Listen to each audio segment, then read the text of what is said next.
A river once ran through this dry and silent land, feeding cities that were among the most advanced of the Bronze Age.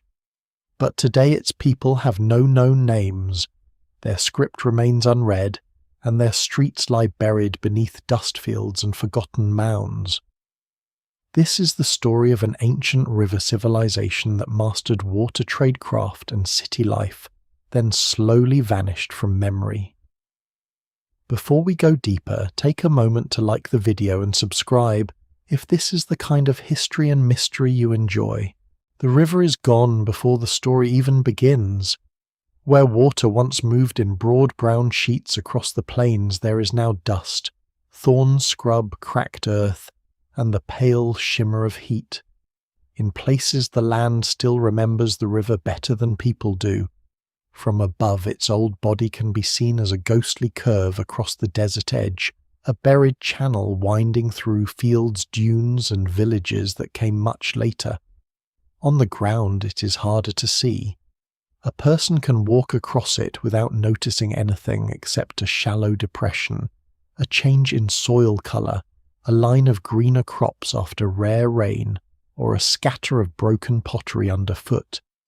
Yet beneath this quiet surface lies one of the strangest disappearances in the ancient world, not only a river civilization, but a civilization so large, so organized, and so technically capable that its near erasure from memory feels almost impossible. The first clue is not a pyramid, not a palace, not a king's tomb cut into stone. It is brick. Millions upon millions of bricks, some still locked into walls, some robbed out long ago, some lying in silent heaps where streets and courtyards once ran. They are not random. They are carefully shaped, fired hard, and made to proportions that repeat across vast distances.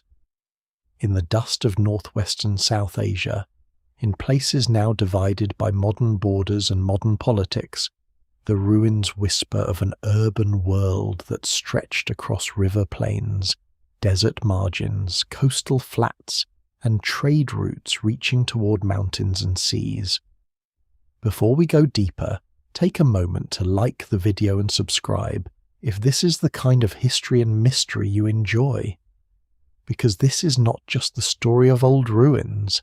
It is the story of a world that rose beside water, mastered the routines of city life, and then faded so completely that later ages could live above its remains without knowing what lay below.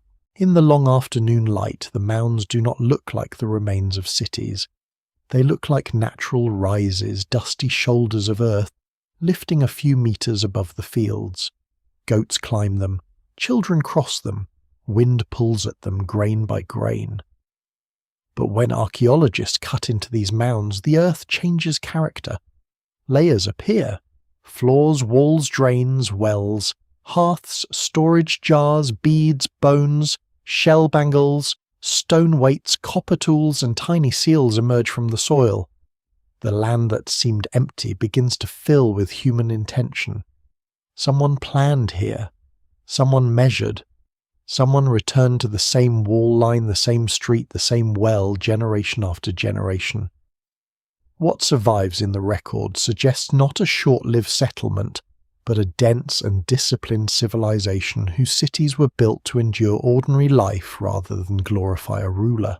That is one reason the mystery feels so unusual. Many ancient societies announce themselves through spectacle. Egypt leaves stone monuments that rise out of the desert like commands.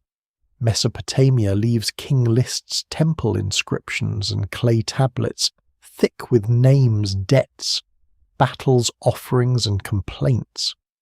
Later empires carve their victories into cliffs and arches. But this river civilization seems to step away from the habits by which history usually remembers power. It leaves no readable royal chronicle, no obvious battlefield, boasts no giant statue of a conqueror staring across the plain.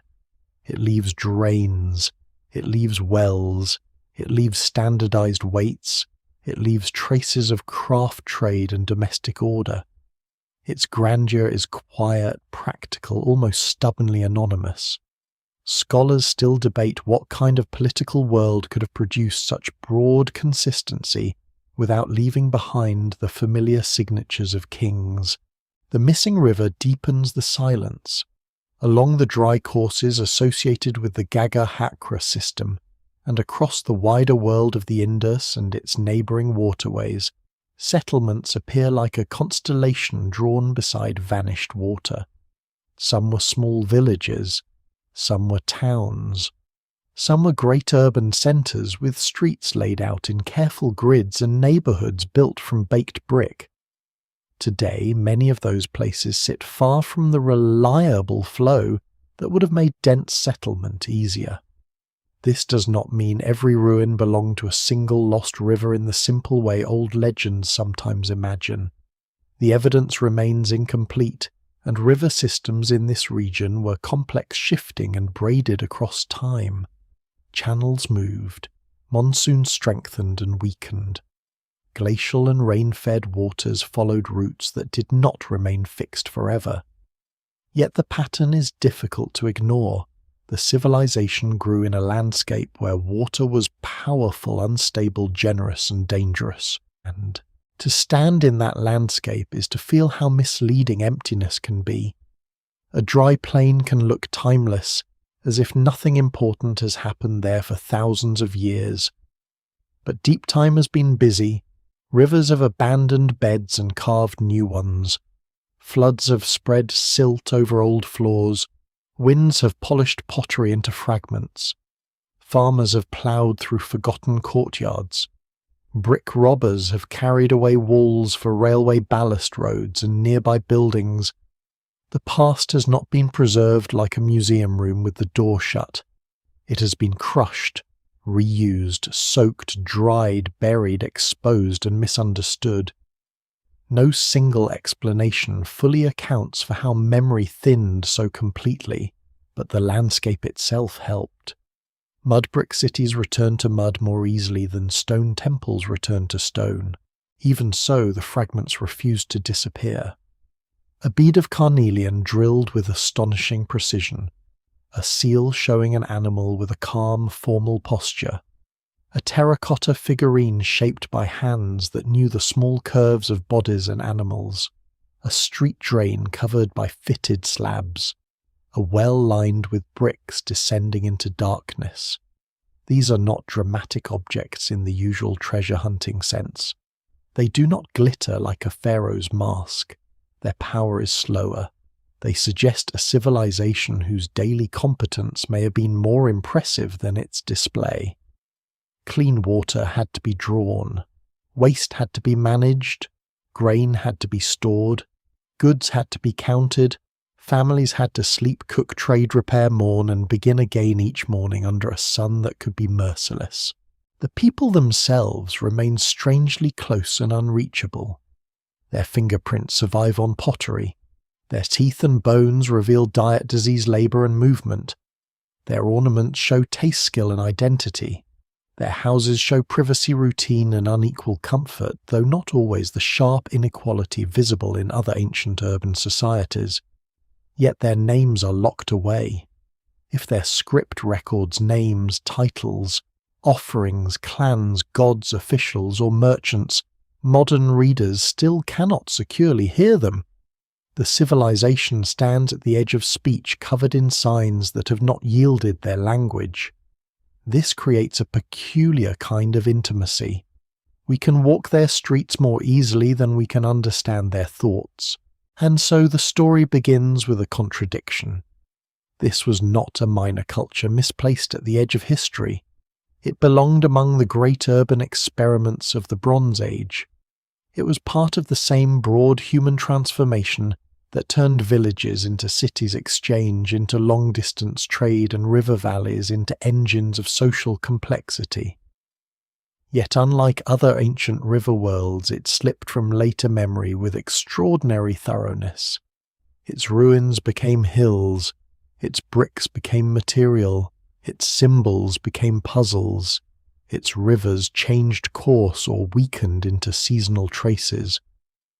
What had once been a living landscape of water labour craft and movement became a zone of questions. At dusk, the old riverbed cools faster than the surrounding sand. Shadows settle into the shallow curves of land that once held water. Somewhere beneath the fields, beneath the dust and broken brick, lie the plans of streets no one has walked for 4,000 years. The silence is not empty. It is crowded with what has been lost, the sound of carts, the scrape of potters' wheels, the creak of water being drawn from wells, the smell of damp brick after floodwater, the small calculations of traders, the footsteps of people who did not know they would become anonymous. Their civilization was not erased in a single instant.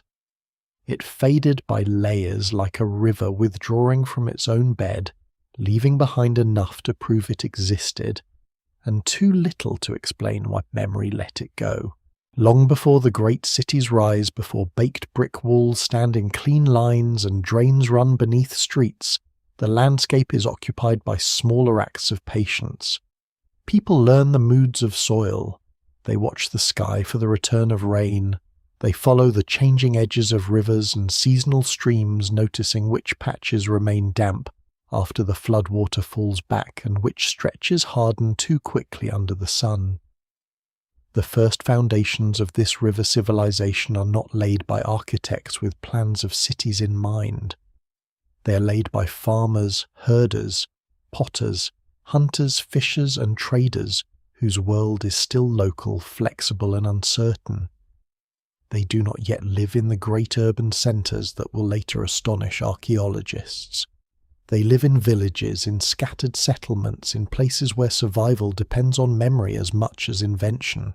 The deep background of this civilization reaches into a time when communities across the northwestern subcontinent are experimenting with new ways to stay in one place without becoming trapped by one place. Farming is spreading and changing. Wheat and barley, first domesticated far to the west, are grown in some areas, while local plants' pulses and later millets begin to matter in different ecological zones. Cattle, sheep, goats, and water buffalo become part of human life not simply as meat, but as wealth, labour milk, hide horn, and status. Dogs move at the edges of settlements. Wild animals still matter too. Deerfish, birds, and river creatures fill the diet where opportunity allows. What survives in the record suggests a world not suddenly converted from wilderness to civilization, but slowly woven from many older lifeways. The earliest villages are modest compared with what will come later, yet they hold the first clues to a future urban order. At places such as Mehrgar, far to the west of the later Indus cities, archaeologists find evidence for farming, herding, craft production, and long-term settlement stretching back thousands of years before the mature urban phase. Mud brick rooms, storage areas, burials, ornaments, and tools show people already investing in permanent places. They are not living randomly on the land. They are building, repairing, organizing, and returning. The evidence remains incomplete, and no single site can be treated as the simple birthplace of an entire civilization. But these early communities reveal a crucial truth. The later river cities do not appear out of nowhere. They are the result of centuries of accumulated skill. In this early world, rivers are both opportunity and threat. A river valley gives more than water. It gives silt reeds, fish clay, transport, grazing, and a natural corridor through difficult terrain. Floods can renew fields with fertile sediment, but they can also erase houses, drown animals, and force families to rebuild on slightly higher ground. Seasonal floods teach people to think in cycles. A household that survives one year may fail the next if the water comes too late, too violently, or not at all. Over generations, communities learn where to place homes, where to dig wells, when to sow, when to move animals, and when to store grain against a bad season.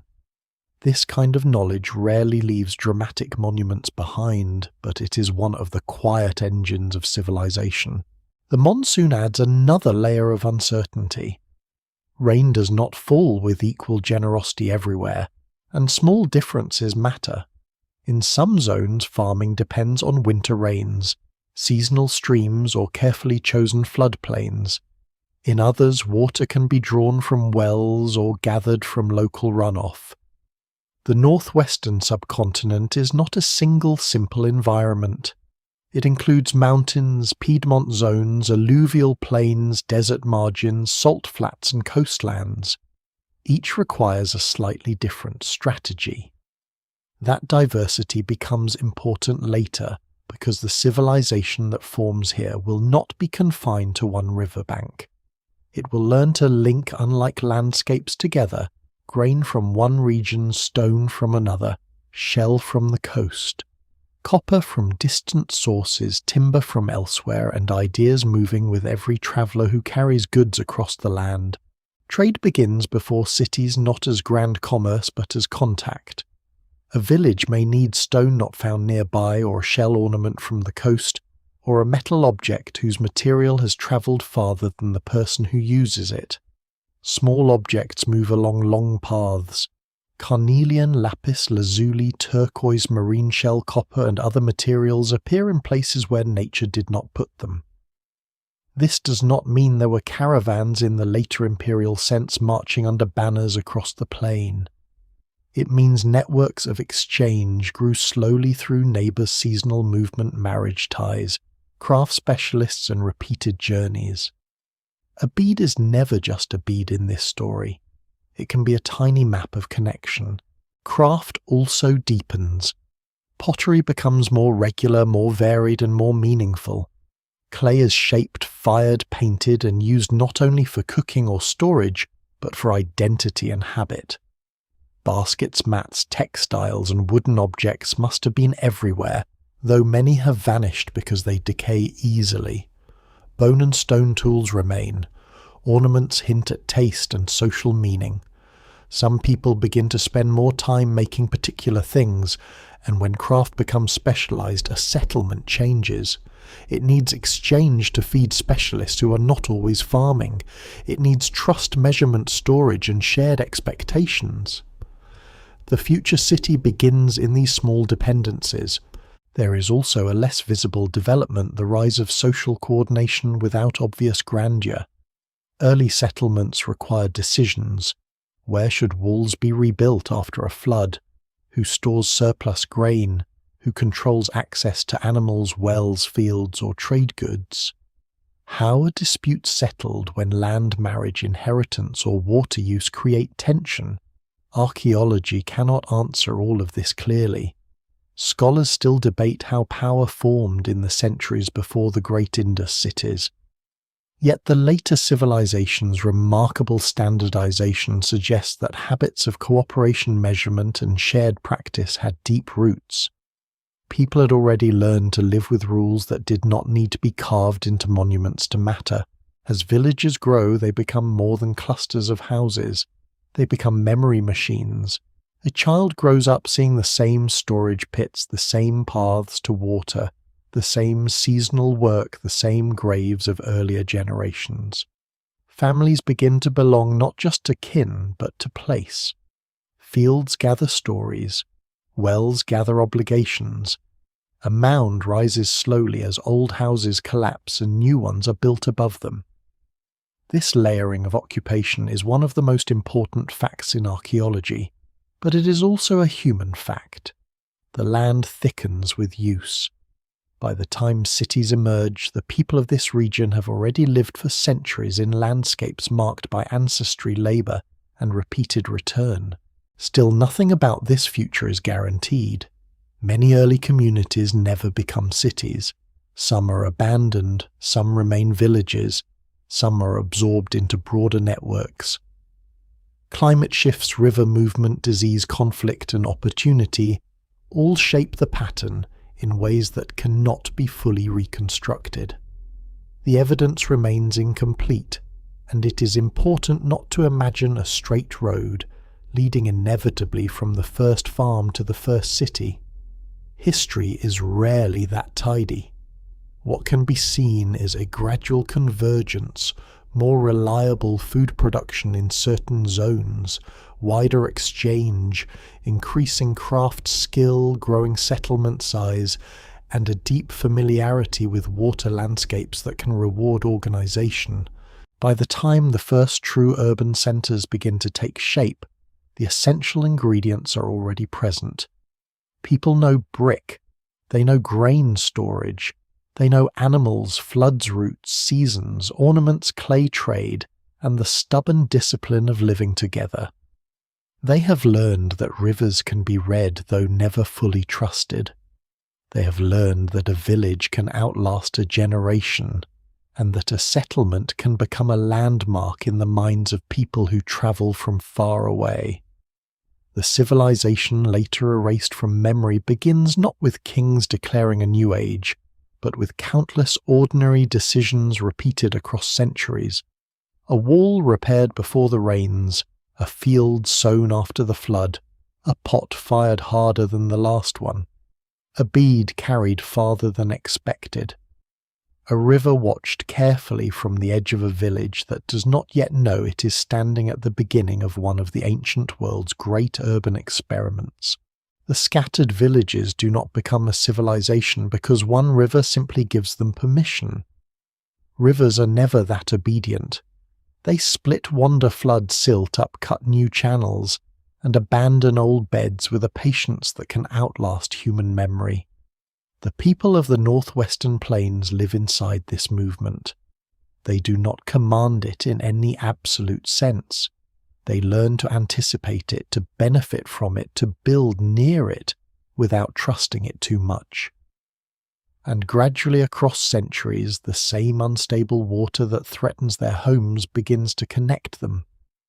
What had once been a patchwork of villages, seasonal camps, craft centres and farming communities starts to tighten into something larger, not yet an empire in the familiar sense, but a shared world shaped by rivers, rains, routes, and repeated choices.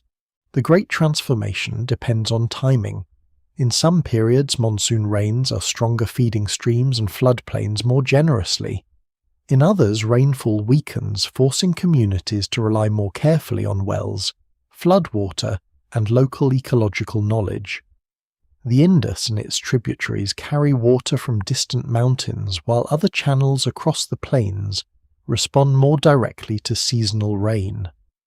Along the Gagga-Hakra region, where many settlements later cluster, the ancient water story is especially complicated. Scholars still debate how much perennial flow existed there during different phases of occupation, and whether some channels had already weakened before the largest urban centres flourished. What survives in the record suggests not one simple river paradise, but a shifting mosaic of water sources that could support dense settlement when people understood its rhythms.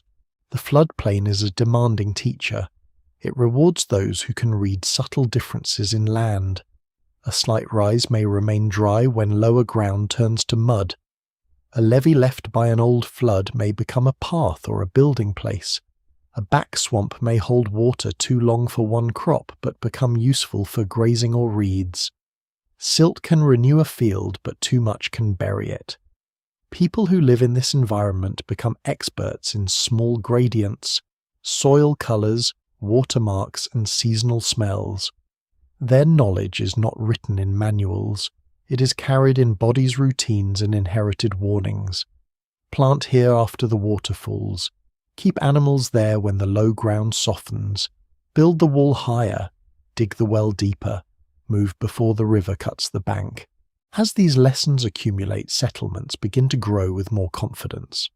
Some places are favoured by geography, near river crossings, near fertile land, near routes to stone or metal, near places where boats, carts, and pack animals can meet.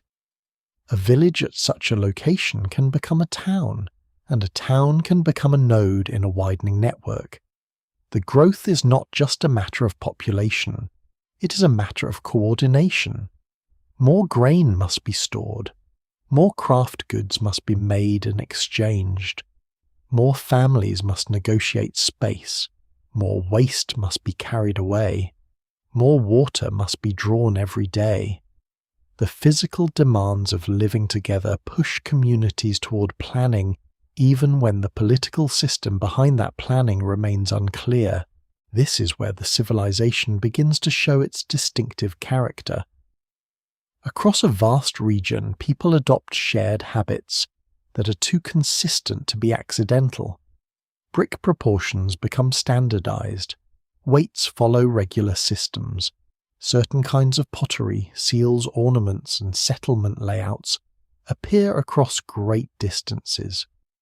The evidence remains incomplete, but the pattern is striking. Something is binding these communities together. It may be trade, it may be shared ritual, it may be administrative practice, it may be kinship migration, merchant networks, craft traditions, or some political structure that has left fewer obvious marks than kingship elsewhere. No single explanation fully accounts for this breadth of similarity, yet the result is clear enough: the river world is no longer merely local. The rise of large centres such as Harappa and Mohenjo-Daro belongs to this wider awakening. These cities do not stand alone like isolated miracles. They are the most visible peaks of a much broader landscape of towns, villages, fields, workshops, and routes. Their scale is impressive, but their meaning depends on the network around them. A city cannot eat its own walls. It needs grain from surrounding land fuel for fires, clay for bricks and pottery, labour for building animals for transport, and craft materials from near and far. Every baked brick in a city represents not only clay and heat, but organised work, digging, shaping, drying, firing, carrying, placing. A city of brick is a city of time made solid. The rivers make this possible by lowering the cost of movement. Heavy goods that are difficult to move across dry land can travel more easily along water when conditions allow. Boats, rafts, and riverbank paths create corridors of exchange. Even where rivers are seasonal or unreliable, their valleys guide movement. They become lines of knowledge. Travellers know where settlements stand, where water can be found, where animals can rest, where danger rises after rain. In this way, the rivers are not simply natural features. They become social memory stretched across the landscape. A route used often enough becomes part of civilization itself. The fertile plains also create surplus, though surplus should not be imagined as effortless abundance. Ancient farming is labour-intensive and vulnerable. Insect drought, flood, plant disease, animal illness, and human conflict can ruin expectations quickly. Still, when harvest are good and storage works, food can support specialists who do not farm every day. Potters refine their craft. Bead makers drill harder stones. Metal workers experiment with copper and bronze. Shell workers cut ornaments from marine material carried inland. Traders travel farther. Builders plan larger structures. Administrators, whatever form they take, begin to care about counting, measuring, and marking goods. Civilization grows not because life becomes easy, but because enough people solve enough problems repeatedly to make complexity possible. There is a human side hidden inside this process. A child born in a small farming village may grow up hearing of a larger town downstream. A trader arrives with beads unlike anything made locally. A family sends a daughter through marriage into another settlement carrying styles, recipes, stories, and obligations. A potter copies a design seen on a vessel from far away. A herder leads cattle along a seasonal route and returns with news of new wells, new conflicts, new opportunities. The connected civilization emerges through these humble transmissions. Long before anyone thinks in terms of a cultural zone stretching across hundreds of miles, people are already making that zone real by moving through it. As the river world awakens, its settlements begin to share a visual and material language. The square seal, the measured weight, the carefully laid brick, the gridded street, The well-built drain, the bead polished to a deep glow, these become more than objects. They become signs of belonging to a common order. Not everyone lives in the great cities, and not every settlement looks the same, but enough similarities spread that archaeologists thousands of years later can recognize the outline of a civilization even without reading its words. That is one of the most remarkable parts of the story. The people leave behind a pattern strong enough to identify, but not a voice clear enough to explain itself. By the end of this transformation, the old village world has not vanished. It has been absorbed into something larger. Fields still need hands, animals still need water, pots still break, floods still threaten walls. But now the local act is tied to a wider system. Grain may feed people in a town, a bead may travel to a distant port, a seal may mark goods moving along routes the maker never sees. The river has awakened not as a single stream, but as a civilization of connected places. It is alive in mud brick and motion in flood silt and trade dust in wells, sunk deep into the earth, in roads that follow water, and in communities learning that survival beside a restless river can become the foundation of an urban world. When the river world becomes urban, it does not announce itself in the way many ancient civilizations do. There is no towering royal palace at the center, no enormous temple platform clearly dominating the skyline, no carved procession of conquered enemies leading toward the name of a king. Instead, the city reveals itself through order. Streets run with intention. Bricks repeat their measured proportions. Houses turn inward around rooms and courtyards. Wells descend through rings of fired brick. Drains carry water away from bathing spaces and lanes. The first impression is not of a ruler demanding to be remembered, but of a society deeply concerned with how people live together day after day, without drowning in their own waste-thirst, crowding and disorder. This is what makes the great cities so quietly astonishing. Harappa, Mohenjo-Daro, Dholavira, Ganeriwala, Rakhigarhi and other large centres do not all look identical, and the evidence remains incomplete at many sites, but they share a sense of planned urban life that feels unusually practical. Their streets are not simply paths worn by accident between houses. Many are laid out in broad alignments with smaller lanes feeding into larger routes. Buildings often use standardized bricks commonly shaped in ratios that allow stable construction and easy fitting.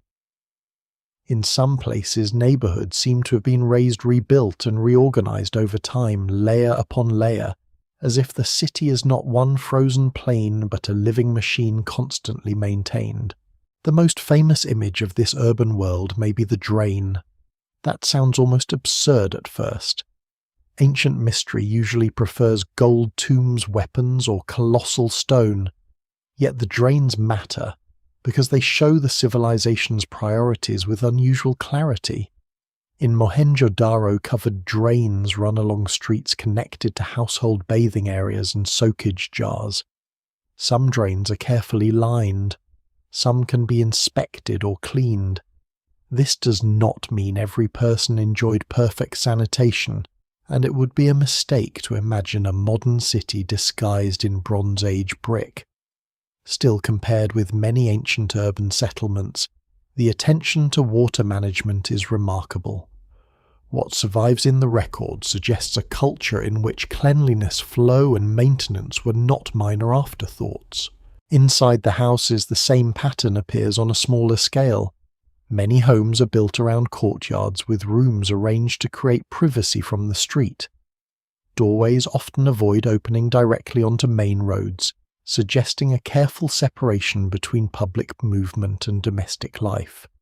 Some houses are modest, others larger and more complex, but the contrast is not always as dramatic as in civilizations where elite palaces overwhelm ordinary neighborhoods.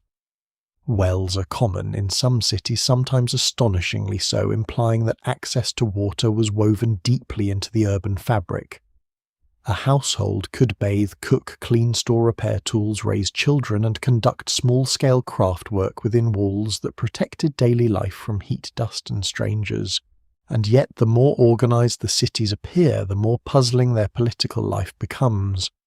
Large cities usually require authority. Streets do not align themselves. Bricks do not standardize themselves across hundreds of kilometers by coincidence. Drainage systems do not remain functional without labor rules and some mechanism for enforcing shared expectations. But where is the visible ruler? Where are the royal inscriptions, the grand tombs, the statues of kings, the war scenes, the dynastic lists?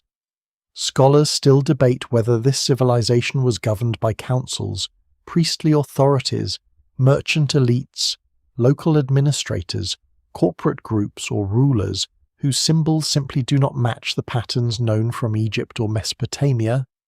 No single explanation fully accounts for the evidence. The absence of obvious kings does not mean the absence of power. Power can hide in systems. It can live in standards, measurements, access to materials, control of labor, ownership of land, ritual authority, and the ability to make people follow rules without carving one person's face into stone. The Indus world may have organized authority in a way that was less spectacular, but not necessarily more equal. Some houses are larger, some goods are rarer, some neighborhoods may have held more influence. Craft specialization and long-distance trade would have created differences in wealth and status. Human bones show stress disease and varied life experiences. The city is orderly, but order is never neutral. Someone benefits from it, someone maintains it, and someone is constrained by it. Still, the lack of monumental self-glorification remains striking. In Mesopotamia, rulers write themselves into clay and stone with great confidence. In Egypt, kings attach their names to eternity. In the Indus cities, the public message is far harder to read. There are elevated areas, often called citadels, but the word can mislead if it makes them sound like castles. These raised sectors may have held special structures, granaries, assembly spaces, platforms, baths, or administrative buildings, depending on the site and interpretation. At Mohenjo-Daro, the Great Bath stands out a carefully built brick tank waterproofed with bitumen surrounded by rooms and passages. It suggests ritual, ceremony, purification, or communal gathering, but its exact meaning remains uncertain. The building feels important, yet it does not explain itself. De Oliveira adds another dimension. Set in the harsh landscape of Kutch, far from the classic image of a river city, it shows impressive water reservoirs, stone architecture, and a layout adapted to a difficult environment. There, water storage becomes almost monumental. Instead of simply living beside abundance, people engineer against scarcity. Channels, tanks, and reservoirs capture and hold seasonal water, turning survival into architecture. This lesser-known detail changes the way the civilization should be imagined. It was not only a floodplain society passively receiving river gifts, it was also a society capable of designing for uncertainty, of making water stay where nature might not keep it for long. The city walls and platforms also raise questions. Were they defensive? Did they protect against floods? Did they mark social boundaries? Did they elevate important areas above seasonal water or create a sense of civic separation? The answer may vary from place to place. Archaeology rarely gives one clean explanation for walls. In some cases, defense may matter. In others, flood control or symbolic order may be more important. What survives in the record suggests that urban planning was shaped by both practical pressures and social meaning. A wall can keep out water animals, enemies, dust, or people without permission. It can also tell those inside that the city is a special kind of place. The workshops deepen the picture of controlled complexity. Beadmakers, potters, shell workers, metal workers, and other craftspeople operate within urban and semi-urban settings. The precision of some objects is extraordinary. Long carnelian beads require careful heating, drilling, polishing, and patience. Standardized weights imply transactions that depend on trust in measurement. Seals suggest marking ownership, identity, or administration, though their exact use remains debated. The whole city seems to hum with small acts of regulation. Goods must be made to expected forms, measures must be accepted, streets must be kept passable, drains must be cleared, wells must be maintained. This is civilization not as spectacle but as repetition disciplined over time. By the time the cities reach their mature form, they feel both familiar and alien. Familiar because anyone who has lived in a crowded settlement understands the need for water privacy, waste removal, storage roads, and repair. Alien because the usual ancient faces of authority are missing. The people built cities that could impress without boasting. They created urban spaces where the strongest surviving statement is not conquest but coordination, and this makes their later disappearance even more haunting. A civilization that had learned to organize brick watercraft and movement across a vast region would eventually leave behind cities without names, rulers without portraits, and streets that still seem to be waiting for the sound of footsteps to return. Inside the great river cities, life begins before the heat has fully gathered. Dawn comes softly over brick walls, flat roofs, courtyards, wells, and lanes still cool from the night. The city is not silent for long. Someone lifts water from a well with practiced arms. Someone sweeps dust from a threshold, though the dust will return by afternoon. Smoke rises from hearths where grain is cooked into simple meals. Animals stir in nearby yards and along the edges of settlement. A potter checks vessels dried overnight. A bead maker prepares stone for drilling. Children whose names are lost with everyone else's move through courtyards and narrow lanes in a world built to make daily life possible. The civilization's mystery is often discussed through its ruins, but its true achievement is hidden in these ordinary mornings. The houses reveal a society deeply shaped by routine. Many are arranged around inner spaces rather than open displays to the street, giving families a measure of privacy in crowded urban settings. Rooms may have served many purposes across a day: sleeping, storage, cooking, craft, conversation, repair, and ritual acts too small to leave clear evidence. Some houses include bathing platforms, drains, and access to water, showing how closely domestic life is tied to cleanliness and flow. The evidence remains incomplete because wood textiles, baskets, mats, and many food remains vanish easily, but the surviving brick plans suggest homes that were not chaotic shelters. They were managed spaces adapted to heat, dust, water, family structure, and work. The well is one of the most intimate monuments of this civilization. A great tomb is built for the dead, but a well serves the living every day. In cities such as Mohenjo-Daro, wells appear with remarkable frequency, lined with wedge-shaped bricks that descend into the earth in careful circles. To use a well is to trust not only water but maintenance. The bricks must hold. The opening must remain safe. The water must be drawn again and again for drinking, washing, cooking, soaking grain, cooling rooms, cleaning bodies, and perhaps for small ceremonies that leave no certain trace. What survives in the record suggests a society in which access to water was not just an environmental fact, but a central organizing principle of urban life. Food ties the city to the surrounding fields. Wheat and barley are important, but the diet is not limited to them. Pulses, oil, seeds, fruits, dates in some areas, millets in later or regional context, milk, products, fish, meat, and wild resources all contribute depending on place and period. Cattle matter enormously, not only as food, but as animals of labor, wealth, and identity.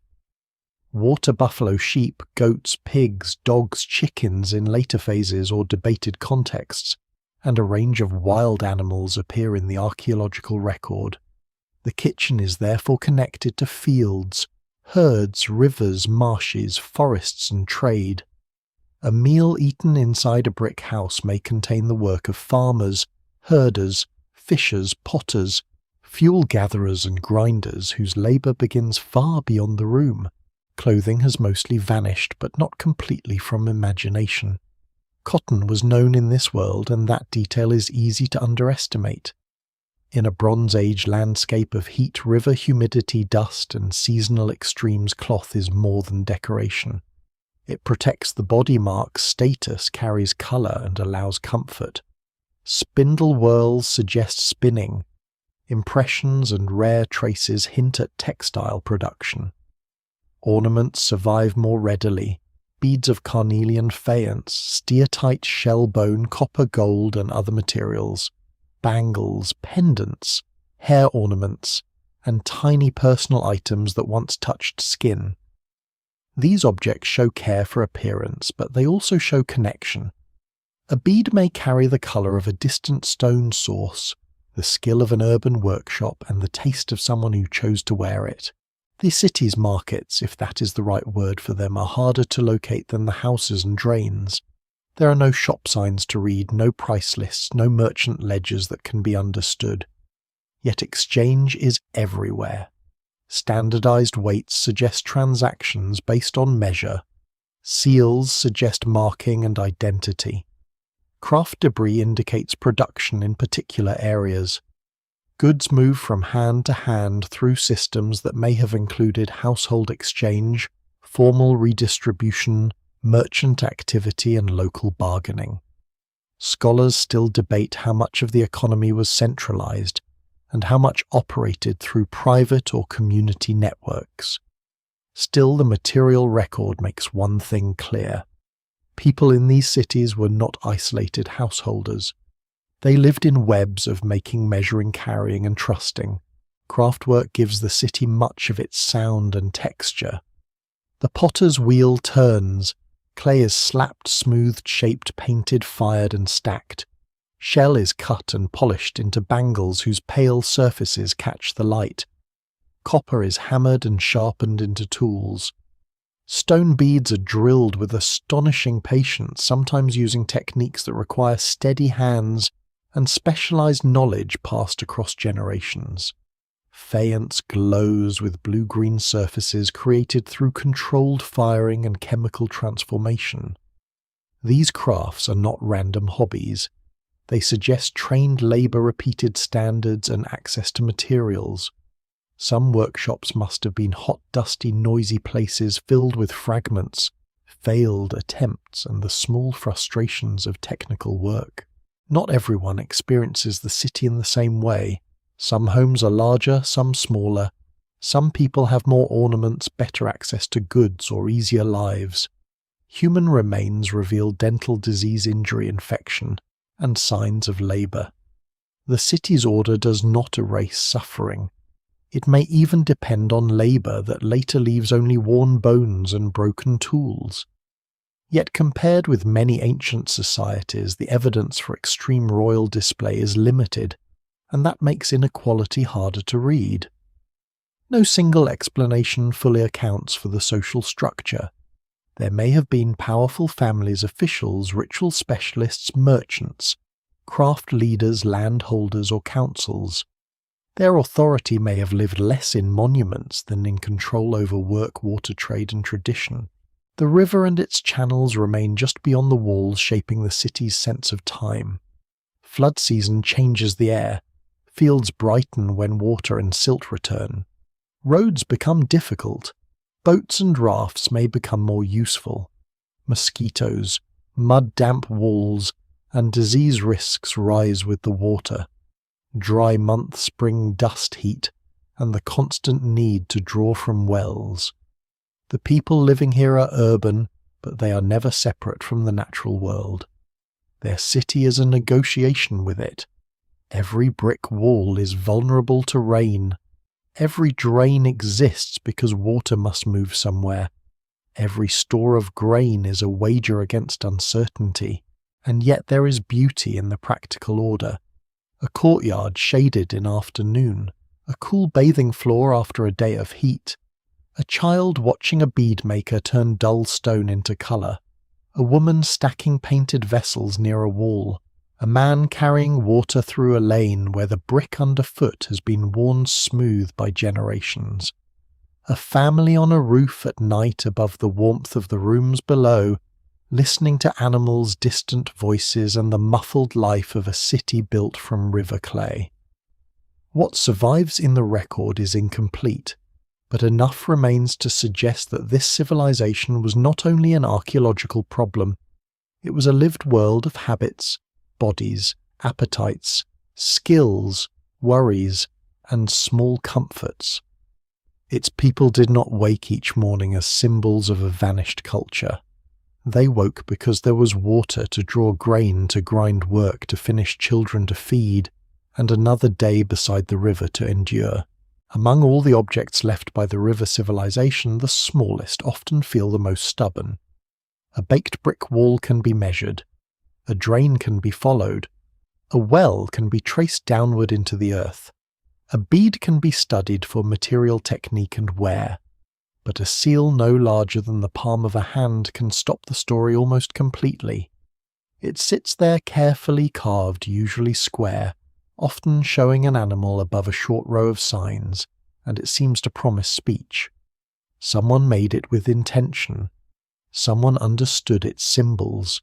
Someone pressed it into clay or carried it as an object of identity, ownership, office, ritual, or trade. Yet after more than a century of study, the marks still do not speak in a language that can be securely read. The script of this civilization is one of the great quiet frustrations of ancient history. It appears on seals, ceilings, pottery tablets, tools, ornaments, and small objects, usually in short sequences. The signs are controlled and repeated, not random decoration. Some look abstract. Some seem to suggest fish jars, plants, tools, or human-like forms, though appearances can mislead.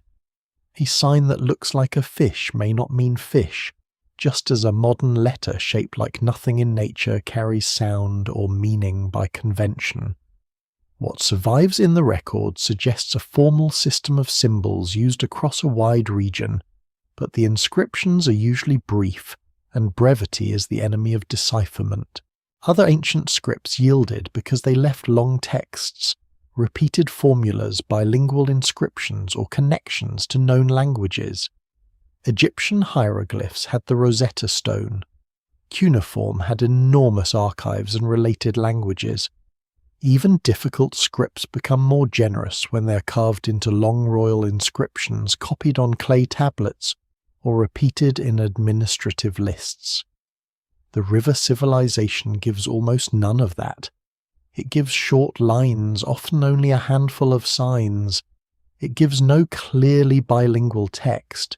It gives no certain king list, no treaty, no long prayer, no merchant letter, no legal code, no school exercise that can be understood.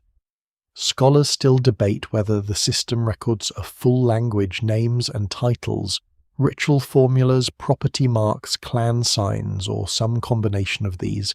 The seals themselves are beautifully disciplined. Many are made of steatite, a soft stone that can be carved and then fired or treated to harden and whiten the surface. The carving is precise sometimes, astonishingly so. The animals are formal and composed humped bulls, elephants, rhinoceroses, water buffalo, tigers, goats, and the famous so-called unicorn, a one-horned creature shown in profile before a ritual-looking object or stand. The unicorn is especially strange because it appears so frequently, yet no such animal exists in the literal sense. It may represent a stylized bull, a mythical or symbolic creature, a clan emblem, a deity, a merchant mark, or something else entirely. The evidence remains incomplete and certainty remains out of reach. The most tempting mistake is to treat the images as direct illustrations. A seal with a bull does not necessarily belong to a cattle trader. A seal with an elephant does not necessarily mark ivory. A repeated animal may identify a group, a rank, a ritual tradition, or an administrative category. These symbols above the animals may name the owner, office, lineage, commodity, destination, or authority behind the seal. Or they may do something more subtle that modern categories do not capture. The danger is not that the objects are meaningless. The danger is that they are meaningful in a system whose rules have been lost. Clay sealings show that some seals were pressed into soft material, possibly to mark containers, bundles, doors, or goods in transit. This connects the script to administration and exchange, but not in a simple way. A sealing can say many things without words a modern reader can understand. It can say this jar is sealed. This bundle belongs to someone. This object has passed through a controlled place. This mark is trusted. This transaction is recognized. In a world of trade, measurement, craft, and movement, such marks matter deeply. They allow authority to travel beyond the body of the person who holds it. A seal turns identity into an impression, and an impression can move through a network. There are other signs of marking beyond the classic seals. Pottery bears symbols scratched or painted before or after firing. Copper tablets and small objects carry inscriptions. Some signs appear repeatedly in particular positions suggesting rules of order. Certain signs may function like prefixes, suffixes, titles, numbers, or categories, though this remains debated. Statistical studies have shown patterns that look structured rather than random, but structure alone does not solve the language beneath. No single explanation fully accounts for the script's nature. It is too patterned to dismiss as mere decoration, but too brief and isolated to easily read. The language question is even more difficult. The people of the river civilization may have spoken one language across some regions, multiple related languages, or several unrelated languages connected by trade and cultural practice.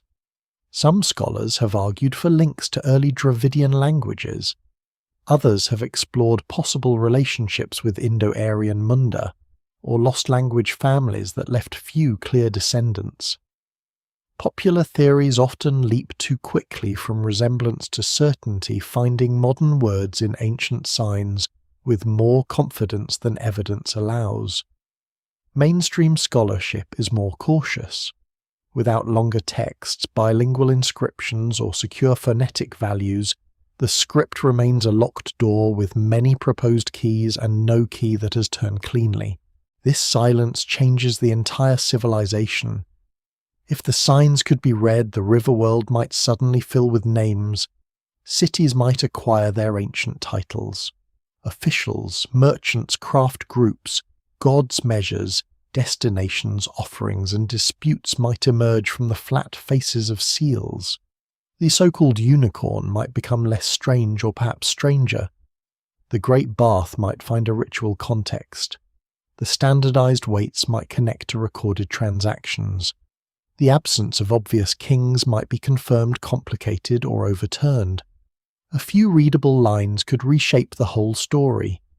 That is the power of undeciphered writing. It is not empty. It is withheld. Yet the silence also forces attention onto other kinds of evidence. Because the people cannot be heard directly, their habits become louder. The repetition of weights speaks. The distribution of seals speaks. The placement of signs on objects speaks. The care taken in carving speaks. The choice to use short inscriptions rather than long public texts speaks, though not in any language modern readers can translate. Perhaps writing in this civilization served different needs than in Mesopotamia. Perhaps perishable materials held longer texts that have vanished, cloth, palm leaves, bark, wood, or leather, all vulnerable to decay in most conditions. If so, the surviving inscriptions may be only the labels and stamps of a much richer written world now lost. It is an unsettling possibility because it means the civilization may not have been silent at all. Only its most durable whispers survived. A seal held in the hand brings the distance sharply into focus. Its owner may have been a trader, administrator, craft leader, landholder, ritual specialist, or someone whose role does not fit any modern label. The surface would have been touched, carried, protected, perhaps passed down. The signs at the top were not mysterious then. They were ordinary enough to use, powerful enough to repeat, and clear enough to matter. Now they hover between object and voice, between image and language, between evidence and refusal. The river civilization did not leave no words. It left words that history has not yet learned to hear. And in that unreadable line of signs, the vanished world remains present, close enough to see, too distant to answer, still pressing its mark into the clay of memory. The seals and signs do not speak clearly, but the goods move. That movement is one of the strongest proofs that the river civilization was never a closed world of isolated brick cities. Its people live in houses built from local clay, draw water from wells sunk into familiar ground, and walk streets shaped by their own urban habits. Yet their objects point outward in every direction. Stone from distant hills, shell from the sea, copper from mining zones, beads from specialized workshops, timber from landscapes now difficult to identify, and ideas carried by traders all pass through the same broad network. The cities may look self-contained from above with their gridded streets and inward-facing houses, but they breathe through roots that reach far beyond the floodplain. Trade begins with geography, and the geography of this civilization is unusually rich. To the north and west rise mountains and uplands, where stone, metals, and routes toward Central Asia can be found. To the south lies the Arabian Sea, opening the way toward coastal travel and the Persian Gulf. Across the plains run rivers, seasonal channels, and dry routes that guide movement from settlement to settlement. Desert margins do not simply block travel. They shape it, forcing people toward known wells, passes, and corridors. The civilization's wide spread is not accidental. It sits in a position where many different worlds can touch farmers, herders, coastal collectors, miners, craft workers, boatmen and merchants moving through landscapes that demand different skills. Some goods travel because they are useful.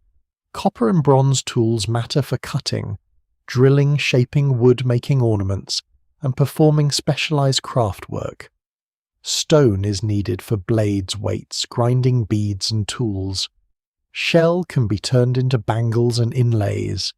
Timber fuels kilns and builds objects that rarely survive.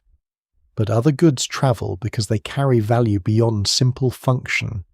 Carnelian beads polished to a deep red-orange glow become one of the most beautiful signatures of this world. Some are long, finely shaped and drilled with such precision that they reveal extraordinary technical skill. A person wearing such a bead is not merely wearing stone. They are wearing distance, labor, heat treatment, drilling technology, and connection. Weights are the quiet mathematics of this trade. Small cubical stones, carefully shaped and standardized, appear across many sites. Their regularity suggests shared systems of measurement, and shared measurement is one of the great hidden achievements of ancient commerce. Without it, trust becomes local and fragile. With it, goods can move farther because people agree at least in practice on what quantity means. A trader can weigh grain, metal, bead, shell, or other materials according to a recognized scale. The evidence remains incomplete, and these weights do not reveal the full structure of the economy, but their spread shows that the civilization took measurement seriously. In a world without readable account books, the weights become a kind of surviving ledger. The seals fit into the same pattern. A seal pressed into clay can mark a container, a bundle, a door, or a transaction. It can let authority travel with goods. It can show that something has been checked, owned, sealed, approved, or identified. In Mesopotamia, sealing practices are closely tied to administration, trade, and record keeping, and although the Indus system is different and less easily interpreted, the connection between seals and movement remains compelling. Some Indus seals or seal impressions have been found far from the heartland, while Mesopotamian texts refer to a distant land called Meluha, widely understood by many scholars to be connected with the Indus region. The details remain debated, but the broad contact is real. In Mesopotamian cities, merchants and scribes knew that goods came from far places. They lived in a world of imported stone, wood, metals, and luxury objects. The Indus region appears in that wider Bronze Age imagination not as a fantasy but as a distant partner in exchange. Carnelian beads of Indus-style etched beads, ivory shell wood, and perhaps textiles or other perishable goods may have moved westward. In return, silver wool textiles, oils, metals, and other commodities may have travelled along routes that are difficult to reconstruct. No single explanation fully accounts for the exact balance of this exchange, because many goods decay, many records are fragmentary, and ancient names do not always map neatly onto modern regions. Still, the river civilization clearly belongs to an interconnected Bronze Age world. The coastal settlements are especially important. Places such as Lothal, Sutkagan, or Balakot and other sites along or near ancient coastlines suggest that maritime activity played a role in linking inland production to overseas routes. The coastline itself has changed over thousands of years with shifting sediments, sea levels, estuaries, and tidal landscapes complicating interpretation. Some structures, once described confidently as docks or warehouses, remain subjects of debate, and scholars still argue over their exact function. Yet it is difficult to ignore the evidence for coastal craft shell-working marine resources and contact across the Arabian Sea. The civilization of rivers also knew the edge of salt water. Imagine the movement from inland city to coast. Goods leave a workshop in a brick-built town, beads packed carefully, shell ornaments wrapped to prevent breakage, cotton textiles, perhaps folded in bundles that will not survive archaeologically, weights carried by those who need to measure along the way, seals worn or stored by people entrusted with goods.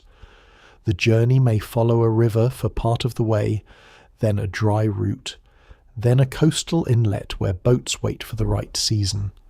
Monsoon winds do not merely bring rain, they also shape sailing. The same seasonal forces that feed rivers can open or close opportunities at sea. Trade is not constant motion. It is waiting, timing, risk, and memory. The merchants themselves remain mostly invisible. There are no long biographies, no letters that can be read, no portraits naming great trading families. Yet their presence is implied by the system. Someone knows the routes. Someone negotiates trust. Someone understands which goods are desired in distant places and which materials are worth bringing back. Someone can judge the quality of carnelian copper shell and cloth. Someone knows the dangers of travel, flood, drought, theft, illness, broken animals, spoiled goods, hostile terrain, and the simple exhaustion of distance. Ancient trade is often drawn on maps as clean arrows, but every arrow hides human fatigue. The trade network also changes the cities themselves. A workshop does not exist only because local people want ornaments.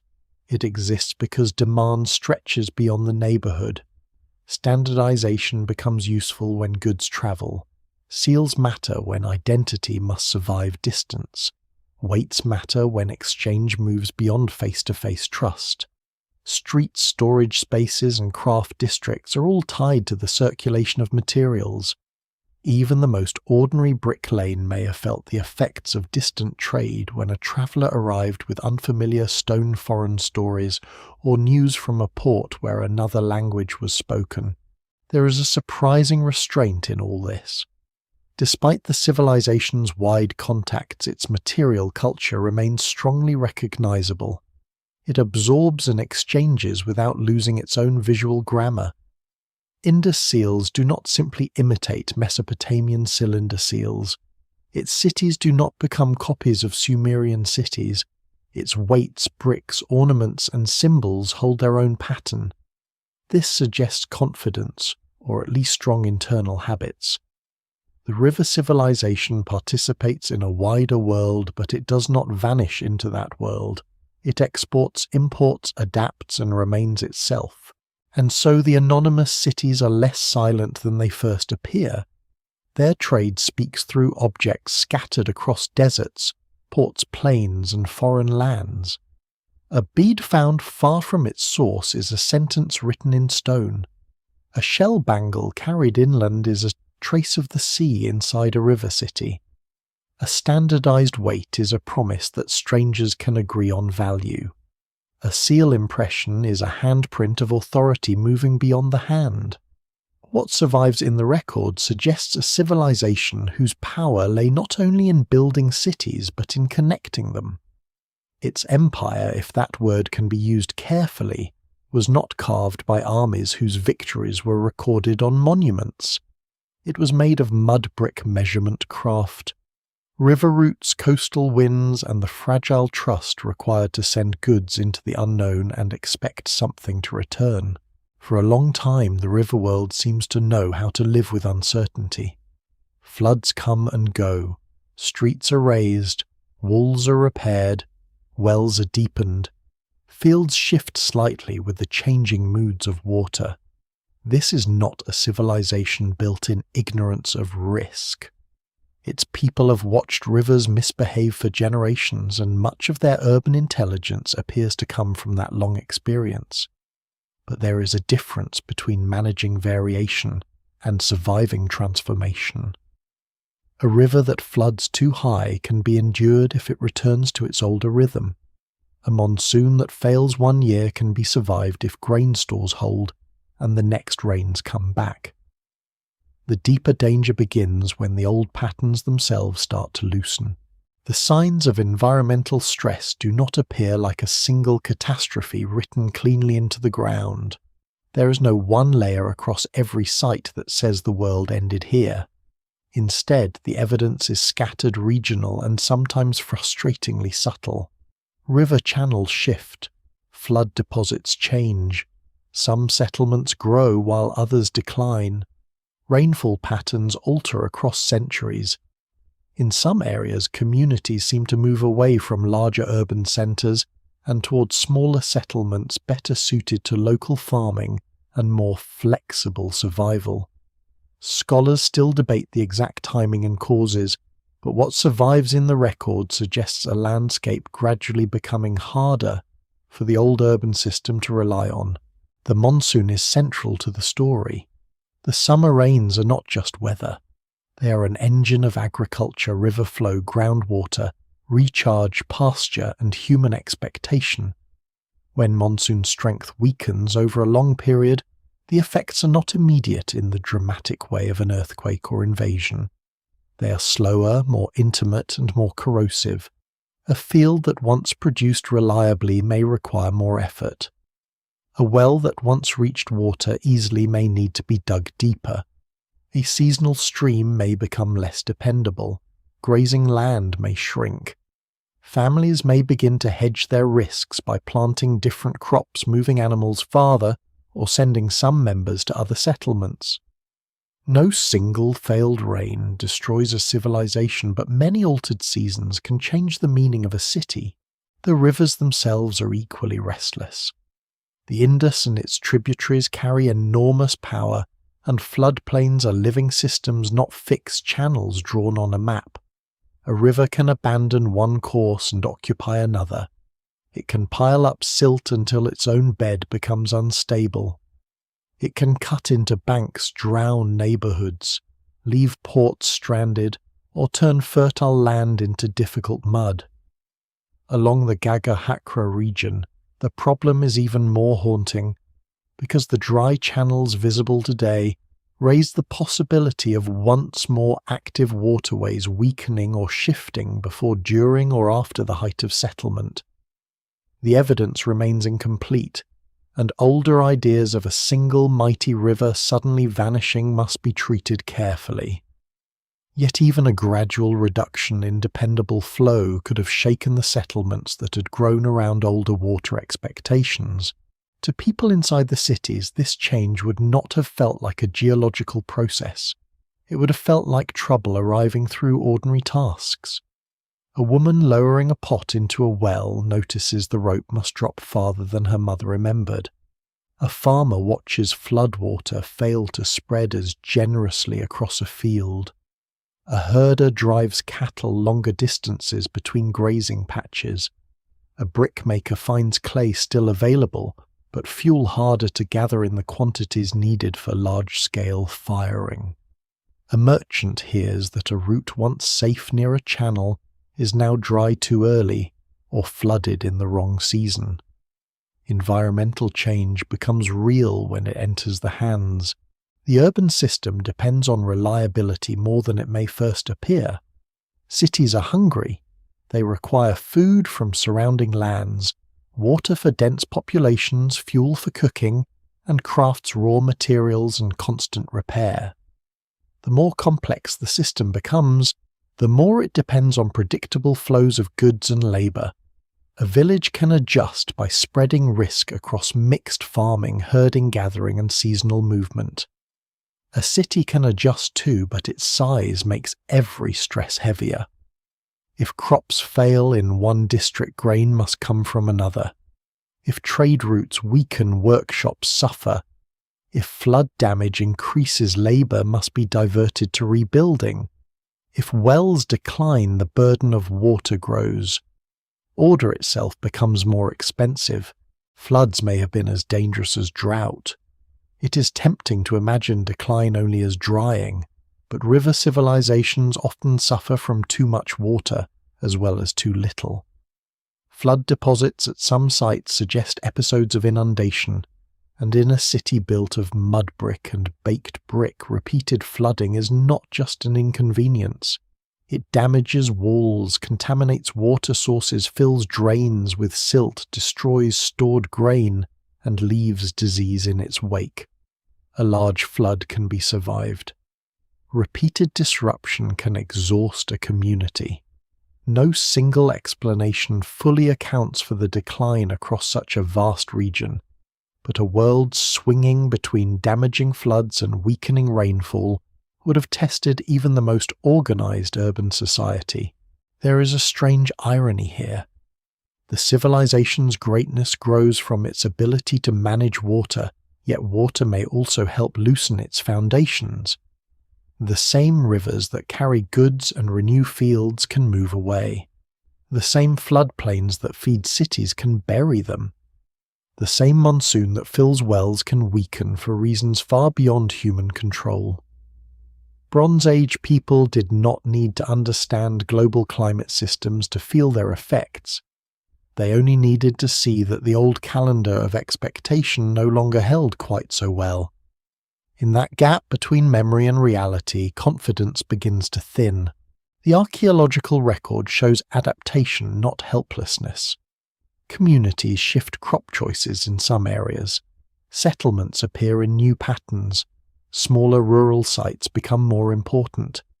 People may rely more on local rain-fed agriculture, drought-resistant crops, pastoral movement, or decentralized production. This is important because it prevents the story from becoming too simple. The river civilization is not merely struck down by nature like a pot smashed on stone. Its people respond. They adjust, move, improvise, and continue living. The problem is that the old urban form with its large cities, standardized systems, and wide trade networks may have required a level of environmental and social coordination that became harder to sustain. The betrayal of the river is therefore not a moment of anger, but a long withdrawal of certainty. A channel becomes less dependable. A flood comes at the wrong time. A route loses water. A field gives less than expected. A city repairs its drains again, raises floors again, clears silt again, and perhaps tells itself that such work has always been part of life. For a while that is true. Civilization is maintenance. But when maintenance grows faster than confidence, when every season feels a little less trustworthy than the stories of earlier generations, the future begins to change shape. By the time the old urban order starts to weaken, the landscape has already begun rewriting the rules. The river civilization is not yet gone, its cities still stand, its crafts still continue, its people still draw water-seal goods firepots and walk the brick streets. But beneath the routines, pressure gathers. The system that once turned rivers into connection now faces rivers as uncertainty. The same water that awakened the civilization begins to test whether it can remain itself. The first cracks in the old order do not have to appear as burning gates or streets filled with panic. In a city built on repetition, decline can begin as small deviations from the pattern. A drain is repaired less carefully than before. A wall is rebuilt with reused bricks instead of fresh ones. A room is abandoned, then filled with dust, then cut through by later construction. A workshop produces fewer finely made objects. A street that once held steady movement becomes narrower, blocked or encroached upon by houses. None of these signs alone proves collapse. Ancient cities are always changing. But when enough small changes gather across enough places, the picture darkens. The civilization that once seemed almost stubborn in its order begins to look less certain of itself. At Harappa, Mohenjo-Daro and other major centers, archaeologists do not find a simple ending that can be told in one dramatic sentence. The urban world does not fall like a palace in a story. It thins, shifts fragments, and transforms. Some areas remain occupied while others decline. Some buildings are reused in ways their original planners may not have intended.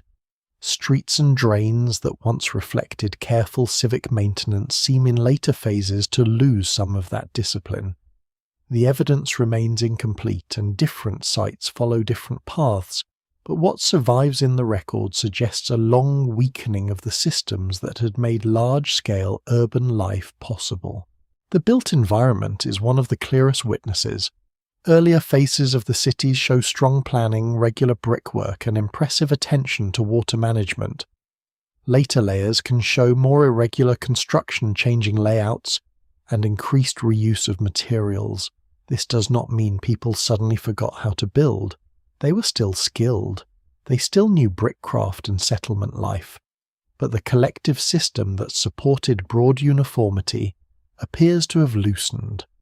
Standardization, once one of the civilization's defining features, becomes less consistent in some places. The old grammar of the city is still visible, but the sentences are becoming less carefully formed. Craft production also changes. The great traditions do not vanish overnight. Potters keep making vessels. Bead makers continue their work. Metal objects remain in use. Shellstone, faience, and terracotta still matter.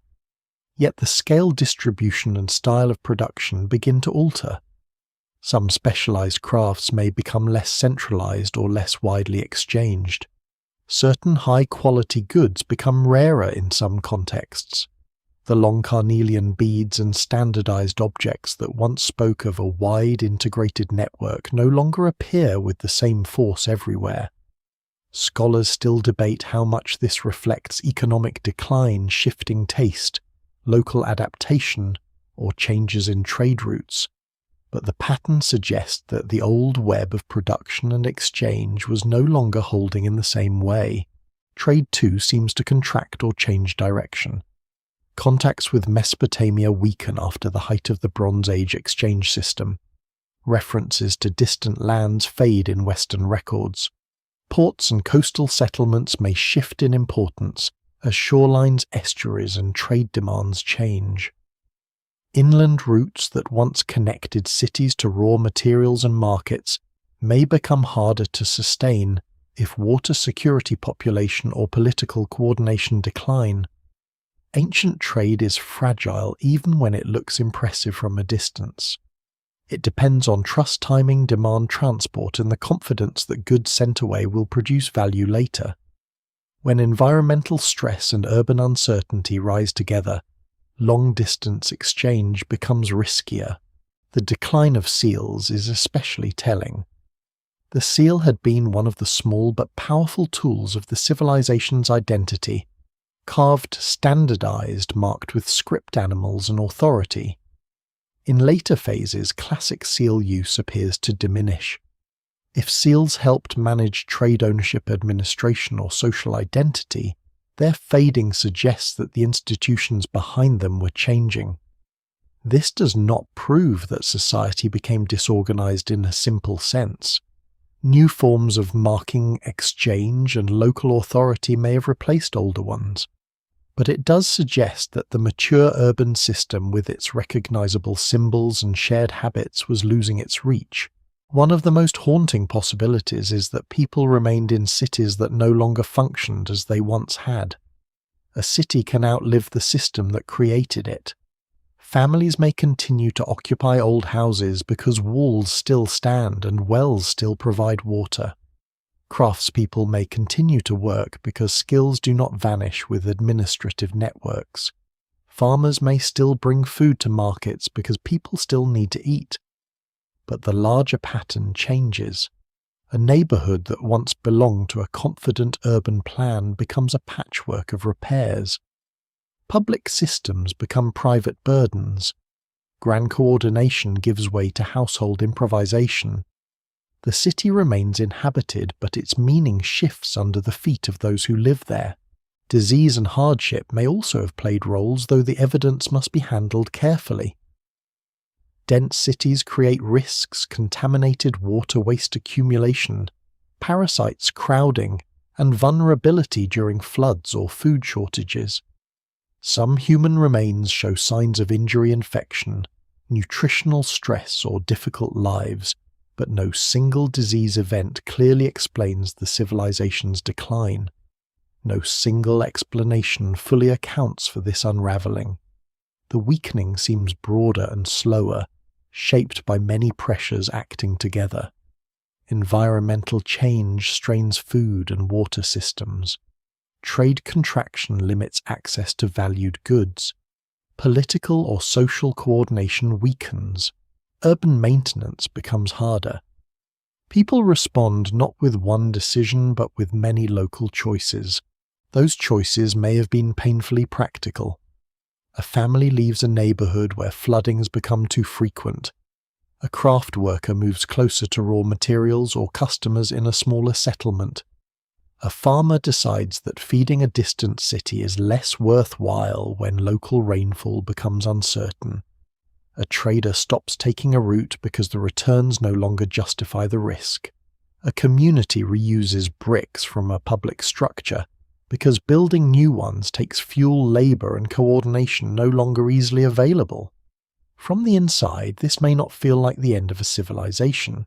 It may feel like common sense. That is how large systems often unravel not only through disaster, but through rational decisions made under pressure. Every household tries to survive. Every village protects its own future. Every craft worker follows demand. Every trader avoids loss. Yet when enough people turn inward, shorten routes, abandon old obligations and adapt locally, the wider civilization loses coherence. The old order depends on countless people continuing to behave as if the network still matters. Once that confidence breaks even slowly, the network becomes memory before anyone names it as lost. By the late urban and post-urban phases, the river civilization has not disappeared, but it has changed beyond recognition. The cities that once embodied shared standards no longer anchor the same vast system. Some are abandoned. Some shrink, some persist in altered form. New settlement patterns spread across different regions. The old symbols fade, the script grows rarer. The bricks remain, but the world that gave them meaning is withdrawing. The silence that later covers the civilization begins here, not when the last person leaves, but when the old order stops renewing itself. A drain clogs and is not restored as before. A seal is no longer carved, a route is no longer travelled. A city still stands under the sun, but something essential has already begun to leave it. When a civilization fades so thoroughly, the mind looks for a single culprit. It wants a clean answer, a sharp event, a villain large enough to explain the silence. Drought is tempting. Flood is tempting. Invasion is tempting. Disease, earthquake, social revolt, broken trade, exhausted soils, failed rulers, and vanished rivers all offer themselves as possible endings. But the river civilization resists the comfort of one cause. Its decline happens across a vast region, across many generations, in landscapes that do not all behave the same way. What looks like collapse in one city may look like migration in another, adaptation in a third, and continuity in a fourth. No single explanation fully accounts for this, and that is precisely what makes the disappearance so difficult to understand. Drought remains one of the strongest explanations, but it is not the simple drought of imagination where rain stops, crops die, and cities empty in a single terrible year. The better evidence points toward longer climatic stress, especially weakening monsoon patterns over time. A reduced monsoon would not affect every region equally. Some areas tied closely to seasonal rainfall would suffer quickly. Others with river-fed agriculture, groundwater, or more flexible crops might endure longer. The danger lies in accumulation. If several generations experience less dependable rain, a society can begin to reshape itself without ever witnessing a single final disaster. Harvests become less predictable. Pasture becomes less reliable. Wells demand more work. Villages begin to matter more than distant cities. Large urban centres which depend on surplus and coordination become harder to sustain. Flood offers the opposite problem, yet it may have worked alongside drying rather than against it. In some places, river flooding seems to have damaged urban areas repeatedly. This is not contradiction. A region can suffer both weaker rainfall and destructive floods if river behaviour becomes more unstable. A city built low on a floodplain can be battered by water, even in a broader age of declining monsoon strength. Floods can fill drains with silt, undermine walls, contaminate wells, ruin stored grain, and force rebuilding again and again. At Mohenjo-Daro, layers of silt and rebuilding have long encouraged debate about repeated inundation. Scholars still debate the exact scale and meaning of these deposits, but they remind us that water does not have to disappear in order to betray a city. Sometimes it returns too violently too often or in the wrong place. Then there is the problem of rivers changing course. River systems in the northwestern subcontinent are dynamic, and ancient channels associated with the Gaga-Hakra region have drawn intense attention because so many settlements appear along or near their dry beds. Older stories imagined a mighty river suddenly lost, carrying an entire civilization into ruin. Modern evidence suggests a more complicated picture. Some channels may have weakened before the mature urban phase. Some may have remained seasonal or monsoon-fed. Some may have shifted gradually. The evidence remains incomplete, and the hydrology is still debated, but even gradual river change can alter settlement logic. A town placed near dependable water can become poorly positioned if that water no longer arrives with the same force. A trade route can lose meaning if wells and channels fail. A fertile corridor can become marginal within a few human lifetimes. Tectonic activity may have contributed to these changes, though it cannot simply be made into the master explanation. Earthquakes can alter river gradients, disrupt channels, damage settlements, and reshape drainage patterns. The region is geologically active in broad terms, and some scholars have suggested that tectonic shifts may have helped redirect waters or affect floodplain behaviour. Yet direct evidence tying specific earthquakes to the civilization's decline remains limited.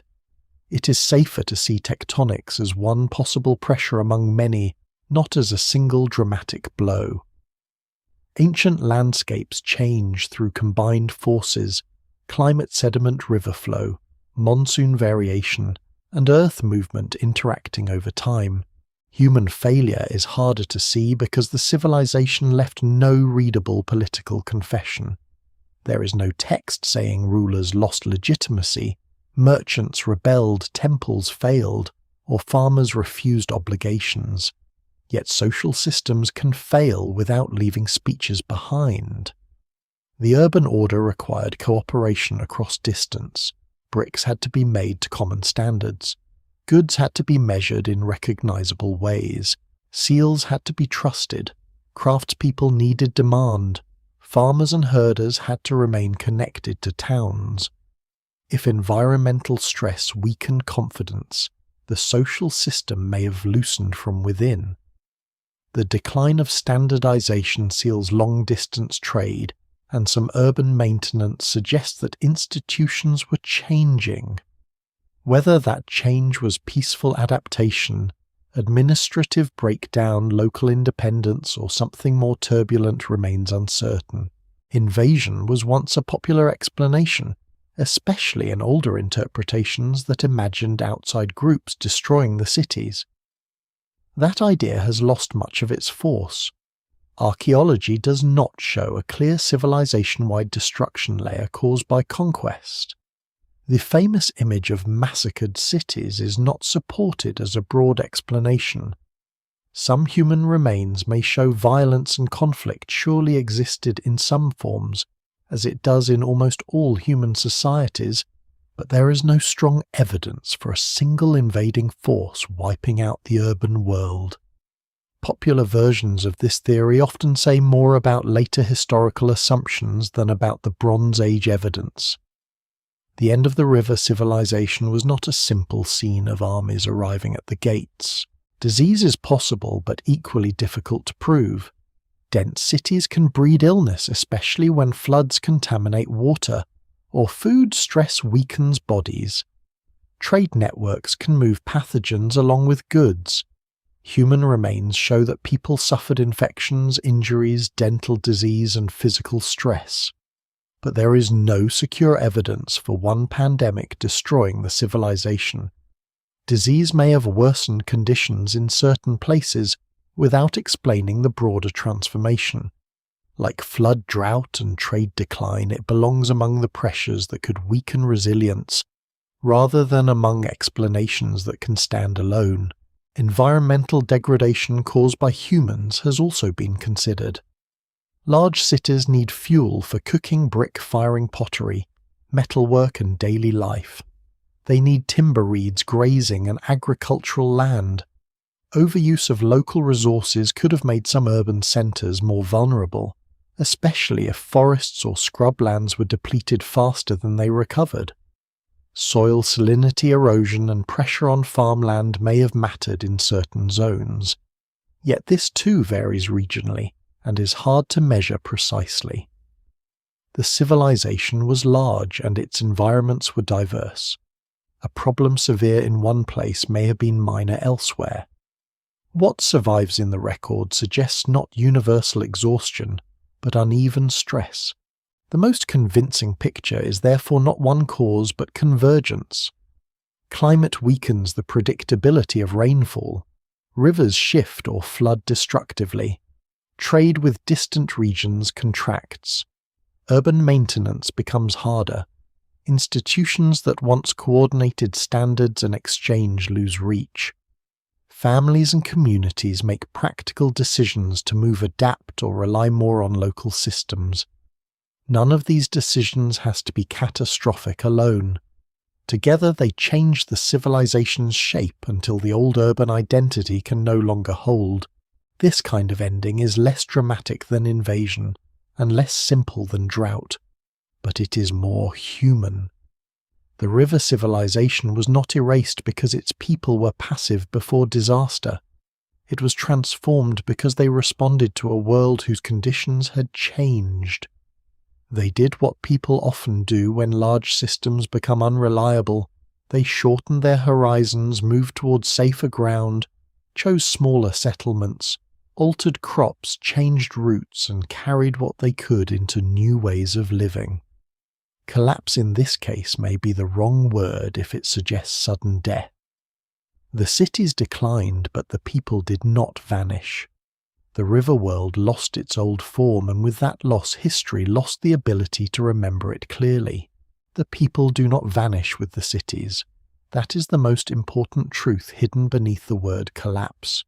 Bricks fall out of use, seals grow rare, long-distance trade weakens, and the old urban grammar loses its authority, but families continue to wake, cook, bury their dead, raise animals, plant fields, repair tools, and move through landscapes that still demand attention.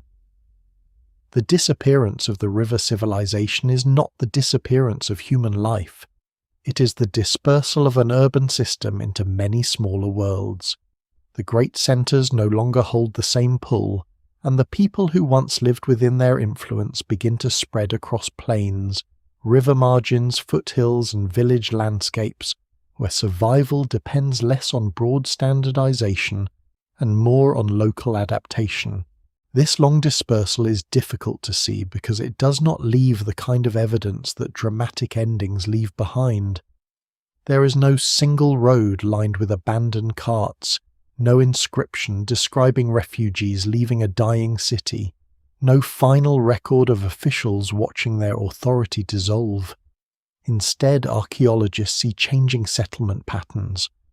Large urban centres decline or are abandoned. Smaller rural settlements become more prominent in some regions.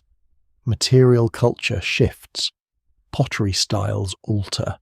The use of classic seals and writing decreases. Standardized weights lose some of their old importance. What survives in the record suggests a world in motion, but not a world simply destroyed. It is a transformation spread across generations, quiet enough that many who lived through it may not have understood themselves as witnesses to the end of an age.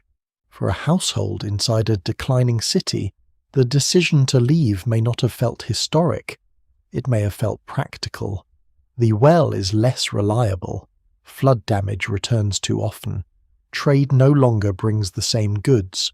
Work in a specialized craft becomes harder to sustain. Food from surrounding farms becomes more uncertain. Relatives in a smaller settlement send word that land is available, or cattle are doing better there, or the rains have been kinder. A family gathers what it can carry: pots, tools, ornaments, seeds, knowledge, perhaps a seal no longer as useful as it once was, perhaps memories of streets that seemed permanent. Then it goes. The city remains behind, not yet dead, but less necessary than before. Some people move eastward toward regions where monsoon rainfall may still support farming in different ways. Others remain closer to older landscapes but shift into smaller settlements. Some adapt along the edges of the former urban zone where village life can continue without the demands of city maintenance. This movement is not a single migration like an army crossing a border. It is many movements, uneven and probably seasonal at first, in some cases permanent in others. Scholars still debate the exact routes, timing and cultural relationships between late Harappan communities and later regional cultures. The evidence remains incomplete, but continuity is visible in certain habits, crafts, crops and settlement choices, even as the old urban form fades. This is where the story becomes both humbler and more haunting. The great city is easier to imagine because its walls remain. A dispersing people are harder to follow. They leave smaller houses, less monumental architecture, fewer standardized objects and more regional variety. Archaeology tends to reward the dense and durable. A brick city shouts louder than a village of perishable materials. Yet the future often belongs to the villages. When the urban order weakens, smaller communities can survive by being flexible. They need less imported material. They can adjust crops more quickly. They can rely on local kinship herding, mixed farming, seasonal movement, and knowledge of nearby water sources. What looks like decline from the city's point of view may look like resilience from the village's point of view. The old skills do not disappear. People still make pottery. They still farm wheat and barley in some regions, while other crops gain importance in others. Millets, pulses, and rice in later Eastern contexts become part of changing agricultural worlds, though the timing and spread vary by region and remain debated. Cattle and other animals continue to matter deeply. Craft knowledge survives in altered forms. Beads, bangles, terracotta objects, and metal tools continue, though styles shift. The civilization's standardized elegance breaks into local dialects of material culture. It is as if a single broad language of objects becomes many accents. The loss of writing is especially striking.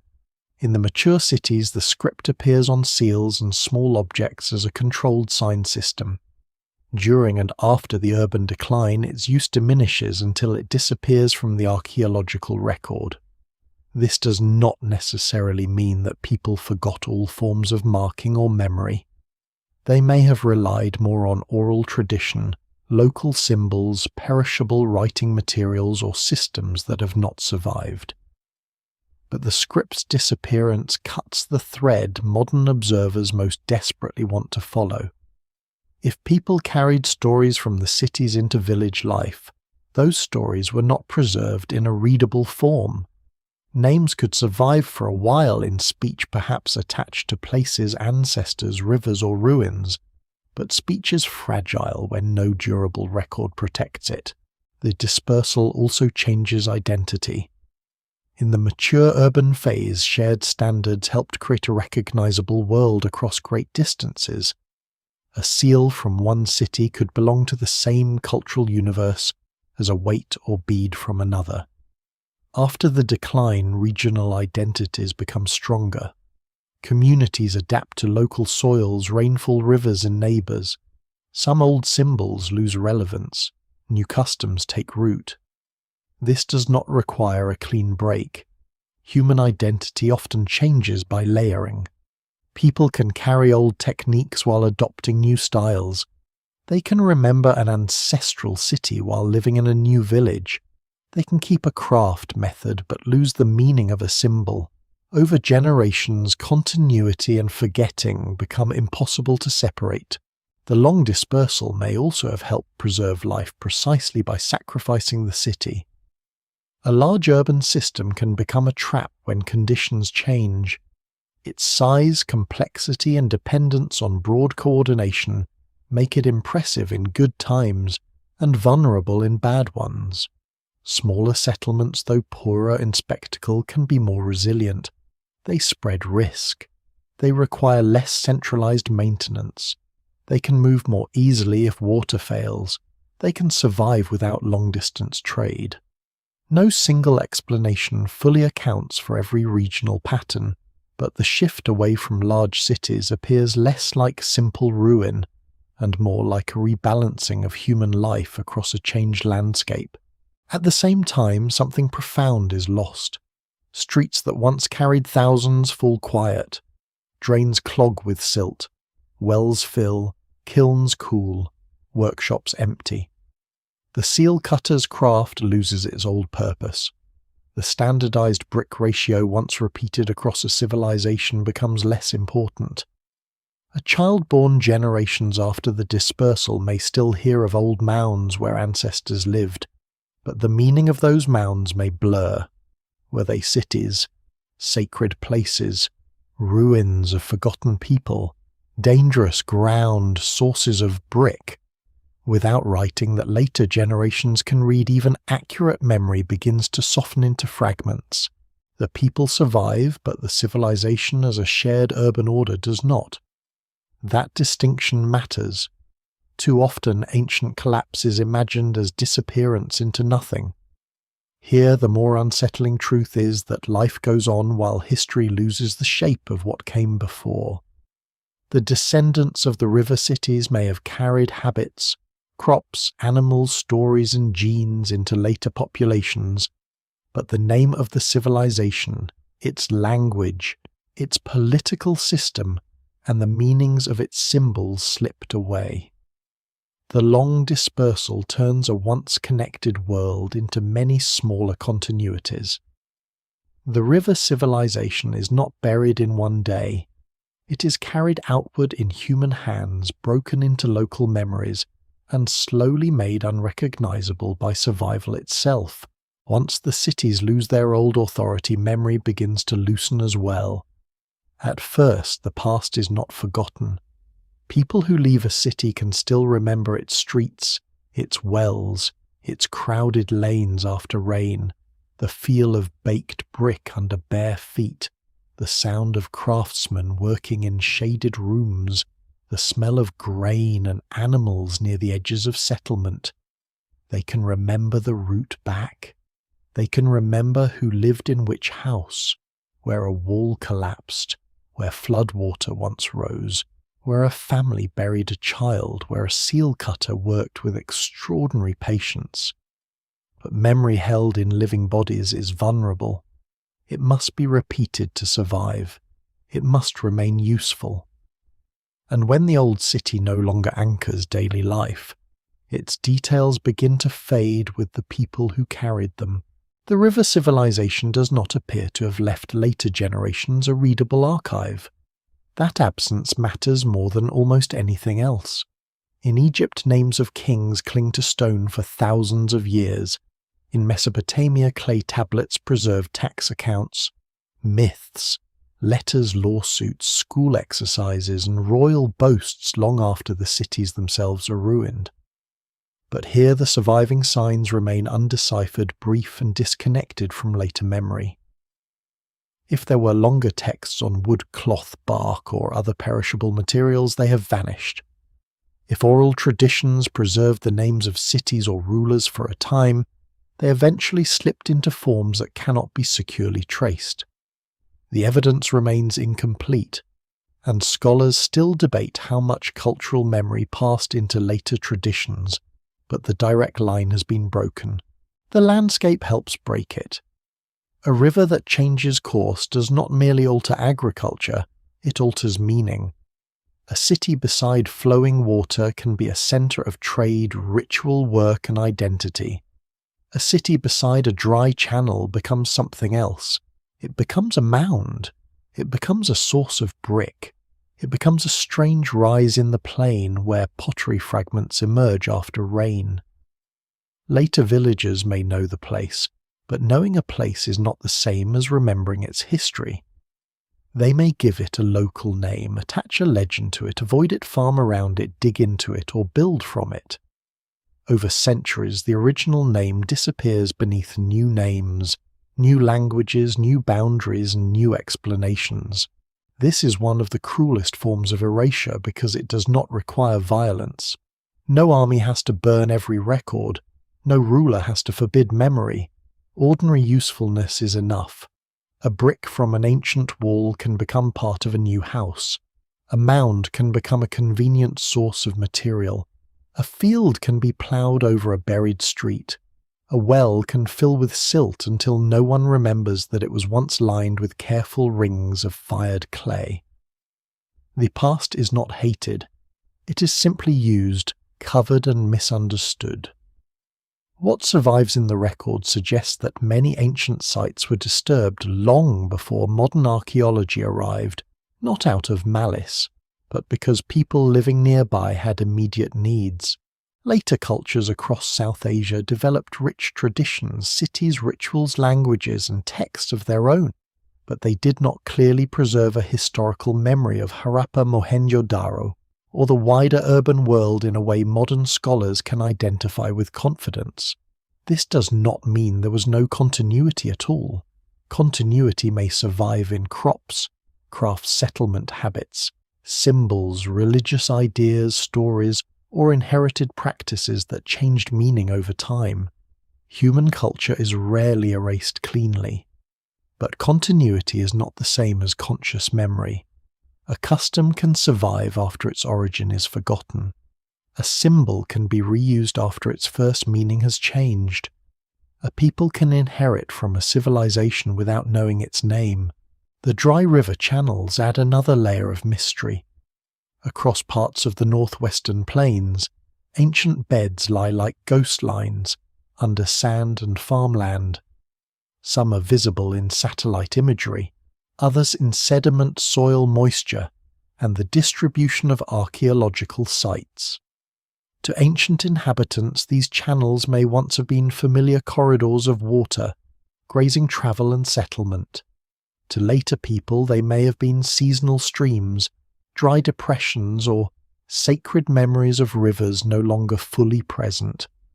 Popular imagination often rushes to identify them with legendary waters, but the scientific picture is more cautious.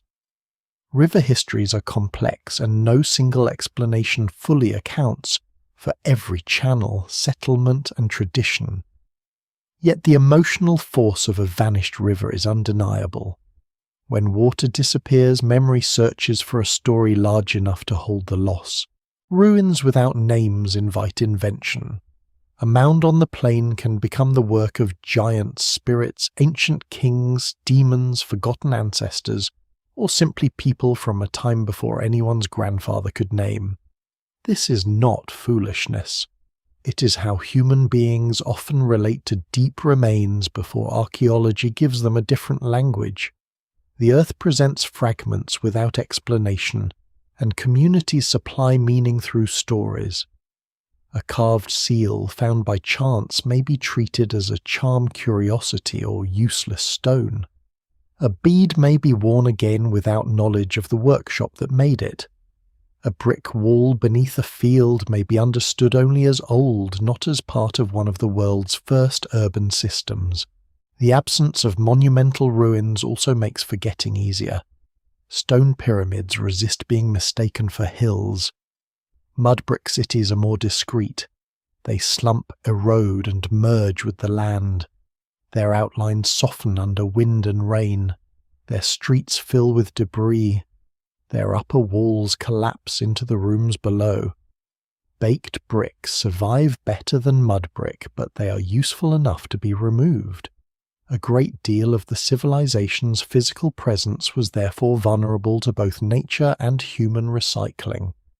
It did not tower above later ages demanding explanation. It lay under them. This is why the rediscovery, when it finally comes, feels so startling. The civilization was never truly gone from the earth. It was there in mounds, brick seals, potsherds, dry channels, and local memories of old places. But it was absent from the written historical imagination. It had become a world without a recognized name. The people who once used its wells and streets had no surviving voice strong enough to introduce themselves. Their cities waited not in darkness exactly, but in misidentification hidden in plain sight. Memory without name is a strange kind of survival. It means the past remains physically present while historically silent. It means people live near ruins without knowing the scale of what they represent. It means a civilization can shape later landscapes and perhaps later cultures, while slipping out of conscious history. The river civilization was not erased because every trace disappeared. It was erased because the traces became disconnected from explanation. A mound was just a mound. A brick was just a brick. A dry riverbed was just a depression in the land. And beneath them all the old world waited patient and anonymous, holding its breath under dust until someone finally began to ask why so many broken pieces seemed to belong to the same forgotten story. The buried world begins to return not through a grand expedition but through damage. In the 19th century, as British engineers push railway lines across the Punjab and Sindh, ancient bricks become useful before they become meaningful. Workers find them in enormous quantities at old mounds hard and well-fired, already shaped perfect for ballast beneath tracks. The bricks are carted away by the thousands, perhaps by the millions taken from walls that had survived for 4,000 years only to be broken for a modern railway. It is one of the bitter ironies of archaeology. The first large-scale disturbance of the lost cities helps destroy part of the evidence, but it also hints that the mounds are not ordinary heaps of earth. No natural hill produces so many ancient standardized bricks. At Harappa, the old mound had long been known locally, but knowing that ruins exist is not the same as understanding what they are. Early visitors noticed brick seals, pottery, and strange objects, yet the scale of the discovery did not immediately fit the historical imagination of the time. South Asia's ancient past was already rich with known texts, later cities' sacred geography and dynastic histories, but a vast Bronze Age urban civilization older than many expected was not yet part of the accepted picture. The evidence remained scattered, misread, and sometimes physically removed faster than it could be studied. A seal with mysterious signs might be collected as a curiosity, but a curiosity does not become a civilization until enough pieces are placed together. The realization comes slowly and then suddenly. Excavations at Harappa and Mohenjo-Daro in the early 20th century reveal that these are not isolated ruins, not late settlements, not minor outposts. They belong to an ancient urban culture of astonishing depth and scale. Brick streets, drains, wells platforms, craft areas, pottery, seals, weights and figurines emerge from layers of soil. The cities appear old, very old, older than the historical frameworks that had comfortably organized the region's past. Archaeologists begin to understand that they are looking at a Bronze Age civilization contemporary with ancient Egypt and Mesopotamia, yet different from both. What had been anonymous mounds become evidence for one of the world's earliest urban traditions. The early excavators work with ambition, but not always with the methods later archaeology would demand.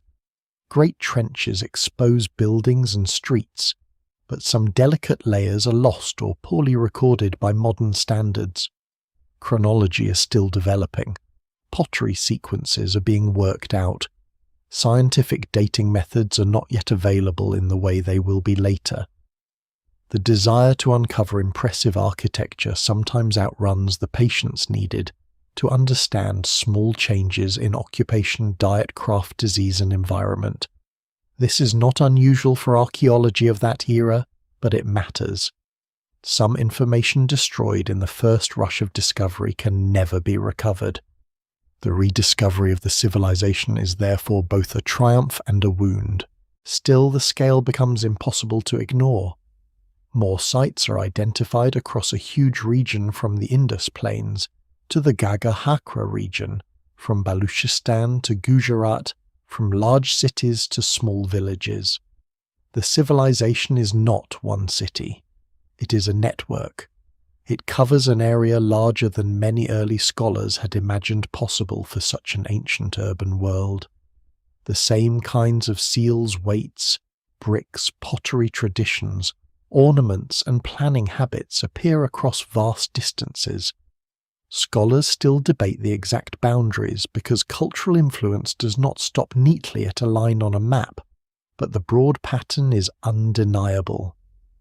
A forgotten world has been hiding under fields, dunes, towns, and railway beds. Mohenjo-Daro becomes one of the most famous symbols of this rediscovery. Its name, often understood as meaning something like the Mound of the Dead, is not the city's ancient name. That name is lost. The modern name is itself a reminder of the break in memory. Excavations expose streets, wells, houses, drains, and the famous Great Bath, giving the impression of an urban order unlike anything expected. Yet the city also suffers from exposure. Once buried, its bricks were protected in their own imperfect way. Once uncovered, they face salt weather, heat, and decay. The act of revealing the city begins another struggle to preserve it. Archaeology does not simply rescue the past. Sometimes it places the past in new danger. Harappa tells a similar story of loss and recovery. Much of the site had already been damaged before systematic excavation could understand it fully. Yet enough remains to reveal a major urban centre with long occupation, craft production, planning and connections across the wider civilization. The stolen and reused bricks become part of the site's tragedy. They also remind us that ancient ruins rarely wait untouched for scholars. They pass through the hands of farmers, builders, officials, treasure seekers, children, animals and weather long before they pass through the hands of archaeologists. What survives in the record is never the whole past. It is the past after survival, destruction, accident and selection. As archaeology advances, the tools of rediscovery change. Survey becomes as important as excavation. Instead of digging only the largest mounds, researchers begin to map settlement patterns across regions. Small sites matter because they show how cities fit into rural worlds. Pottery scatters matter because they reveal occupation where walls no longer stand. Environmental studies examine river sediments, flood deposits, pollen soils, and ancient climate clues. Human remains are studied for health, ancestry, mobility, diet, and stress, though preservation and sample sizes vary. The civilization begins to appear not as a set of ruins, but as a living system embedded in water, land, craft, animals, trade, and climate. Satellite imagery adds another kind of sight. From above, old river channels become visible as faint lines across the land. Buried courses, soil differences, moisture patterns, and settlement distributions can be compared in ways earlier explorers could not easily imagine. Remote sensing does not solve every mystery, and popular claims sometimes outrun the evidence, but it helps reveal how deeply the lost civilization was tied to landscapes that have since changed. A dry channel seen from space can connect scattered mounds into a larger question. Why here? Why so many settlements along this line? What water once moved through this place, and when did it weaken? The sky becomes another tool for reading the ground. Each new method complicates the story rather than closing it. Radiocarbon dating refines timelines. Archaeobotany reveals crops and changing diets. Zooarchaeology studies animals and herding. Isotope analysis can suggest mobility and environment. DNA research used carefully and debated responsibly adds another layer to questions of ancestry and population history. None of these methods gives the civilization back its lost voice, but together they thicken the silence with evidence. The people remain unnamed, yet their food movements, diseases, crafts, and environmental pressures come into sharper focus. The rediscovery also changes the world's understanding of civilization itself. The old habit of seeing ancient urbanism mainly through Egypt and Mesopotamia becomes too narrow. Here is another model, vast standardized urban, technically skilled and yet strangely restrained in royal display. It forces historians to ask whether cities always need visible kings, whether writing always has to leave long texts, whether power can operate through standards rather than monuments, and whether a civilization can be immense while remaining almost anonymous. The buried world does not simply add another example to the ancient past. It unsettles the categories used to explain that past. By the time modern archaeology recognizes the civilization's true scale, the forgotten river world has already been damaged, divided, collected, mapped, argued over, and partially rescued. Its mounds are no longer just mounds. Its bricks are no longer just old building material. Its seals are no longer curiosities. They are pieces of a vast human experiment that history had misplaced, and yet rediscovery is not the same as recovery.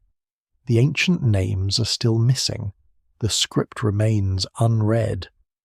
Many sites remain unexcavated, eroding threatened by farming construction, salinity looting and time. The civilization has returned to knowledge but not fully to memory. It stands in the light again, still incomplete, still withholding itself, no longer erased but far from entirely found. Even after rediscovery, the buried civilization does not become simple. In some ways, archaeology makes it more mysterious. Before the mounds were excavated, the lost world was hidden because no one knew its scale. After excavation, it is hidden in a different way because the evidence is abundant enough to prove greatness, but incomplete enough to resist certainty. Streets can be mapped, bricks can be measured, drains can be followed, beads can be traced back to workshops and raw materials. Bones can reveal diet, disease and movement. Yet the central questions remain stubbornly alive. Who governed these cities? What language did the people speak? What did their symbols mean? What did they believe? How wide was the river network that sustained them? And why did such an organized world leave so little that later generations could clearly remember? The script remains the locked center of the mystery. Thousands of inscriptions survive, but most are painfully short, and none has become the key that opens the system. Without a bilingual inscription, without long texts, without a secure link to a known language, every proposed reading remains uncertain. Some researchers see the signs as evidence of a true writing system capable of recording language. Others have argued that the signs may represent a more limited symbolic code, though that view is disputed and not accepted by all. Statistical studies suggest structure and ordering, but structure alone is not translation. The evidence remains incomplete, and the result is a civilization surrounded by marks that seem to hover just beyond comprehension. It is as though the people left labels on the doors of history, but no one can enter the rooms. Language is tied to that silence. The river civilization covered a huge and diverse region, so it is possible that more than one language was spoken within it. A merchant at a port, a farmer near a seasonal river, a craft worker in a great city, and a herder on a distant margin may not all have spoken exactly the same tongue. Some scholars have proposed links to early Dravidian languages. Others examine possible relationships with languages that later appear in South Asia, while still others suspect that at least some languages of the Indus world may have left no direct descendants that can be identified with confidence. Popular claims often turn possibility into certainty too quickly. The more careful answer is less satisfying, but more honest scholars still debate the language or languages behind the signs, and no solution has yet gained universal acceptance. The political structure is just as elusive. The cities imply coordination on a large scale, but the usual fingerprints of royal power are faint or absent. There are no obvious king burials filled with extravagant treasure. There are no clear palaces towering above the urban fabric. There are no readable inscriptions boasting of conquest or dynasty. Yet large cities cannot function without decision-making, organization, and authority. Someone or some group maintained standards. Someone coordinated labor. Someone protected or controlled trade. Someone helped define the shared practices that made brick ratios, weights, seals, and urban planning recognizable across great distances. No single explanation fully accounts for how this authority worked. It may have been distributed among councils, merchants, ritual specialists, land-holding groups, administrators, or local elites whose power did not require royal spectacle. Religion is visible only in fragments, and fragments are dangerous things. Terracotta figurines, animal motifs seal imagery, fire installations at some sites, possible ritual structures, and the Great Bath at Mohenjo-Daro all suggest symbolic and ceremonial life, but their meanings remain debated. The famous seated figure, sometimes described as a proto-Shiva or lord of animals, has attracted enormous attention. Yet such interpretations are uncertain and often reflect later religious categories imposed backward onto much older evidence. Female figurines have sometimes been called mother goddesses, but that too can be too simple. A figurine may be a deity, a toy, an offering an ancestor, a charm, or something else entirely. What survives in the record suggests rich ritual imagination, but not a religious system that can be reconstructed confidently. The animals on seals deepen this uncertainty. Bulls, elephants, rhinoceroses, tigers, water, buffalo goats, and the unicorn-like creature appear with formal power. These animals may represent clans, offices, deities, regions, commodities, or myths. The so-called unicorn is especially revealing because it is common, standardized, and unreal in the ordinary zoological sense. Its importance seems undeniable, but its meaning remains hidden. It may have been instantly recognizable to people of the time perhaps as a symbol of authority or identity, yet to modern observers it floats between natural animal and sacred emblem. This is one of the civilization's recurring tricks. It gives enough pattern to show intention, then withholds the explanation. The true scale of the Lost River network is another unresolved problem. Many settlements cluster near ancient channels, especially in the Gaga-Hakra region, but reconstructing the history of those waterways is difficult. Some channels may have carried stronger flows in earlier periods. Some may have been seasonal. Some may have been abandoned before the mature cities reached their peak. Some may have shifted because of climate sediment or tectonic changes.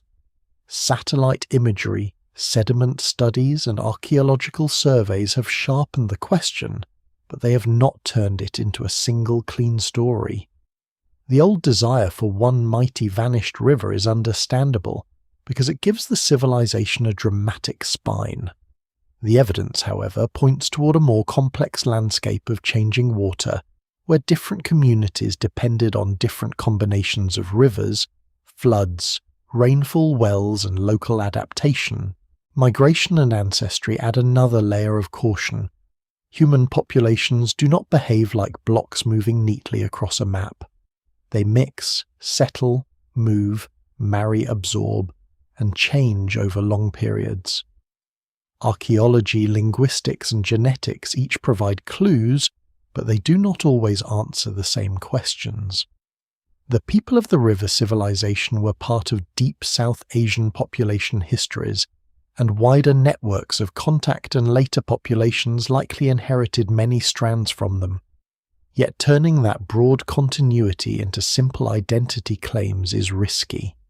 The civilization was not a modern nation, ethnicity, or language group waiting to be named. It was a Bronze Age world of many communities, and its legacy probably survived in uneven, layered ways. Even the apparent peacefulness of the civilization remains uncertain. The lack of obvious war monuments and royal conquest scenes has encouraged the image of a relatively peaceful urban culture. There may be truth in that restraint, especially compared with societies that celebrated battle openly. But absence of evidence is not proof of absence. Weapons existed. Injury occurred. Competition over land, water, animals trade, and status almost certainly happened. The question is scale and social meaning. Was conflict rare, localized, or simply not glorified in surviving art? Did the political system avoid the public celebration of violence, or have we failed to recognize its signs? The evidence remains too incomplete for certainty. What the ruins still hide, then, is not one secret, but many. The civilization is known and unknown at the same time. It has streets but few names, symbols but no secure reading cities, but no obvious kings' ritual traces, but no clear theology trade, but no readable contracts decline, but no final confession. This does not make it empty, it makes it profoundly human. Most lives in history are not preserved as explanations. They survive as traces, habits, fragments, and consequences. The ancient river civilization stands before us in that form, measured, skilled, practical, beautiful, and still withholding the inner language by which it understood itself. After the river was gone, the land did not become empty. That is the old illusion created by ruins. A city falls quiet, a script disappears, a trade network loosens, and later history begins to speak as if nothing remained. But beneath that silence, life continues with a stubbornness that monuments often fail to capture. People still follow water, still plant fields where the soil allows, still move cattle through heat, and dust still shape clay into vessels, still teach children how to read the sky before rain. The great urban civilization loses its old form, but the human world that grew from it does not end. It changes scale. It becomes more local, more regional, more difficult to recognize from far away. The legacy of the ancient river civilization is therefore not a single inheritance that can be lifted cleanly from the ground.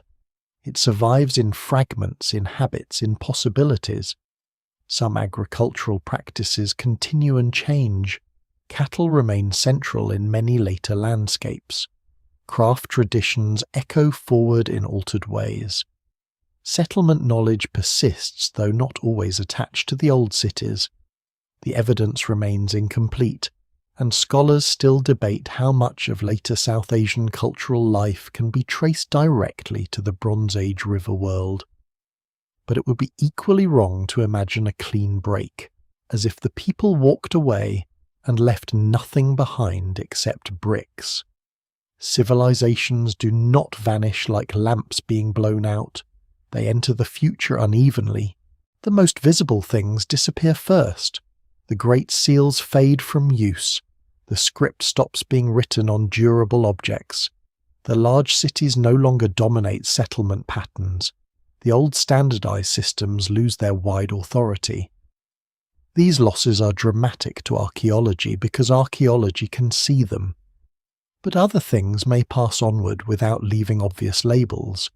Ways of organizing houses, cooking grains, caring for animals, decorating bodies, moving through seasonal landscapes, telling stories about rivers, or assigning meaning to water may continue in forms too transformed to identify with certainty.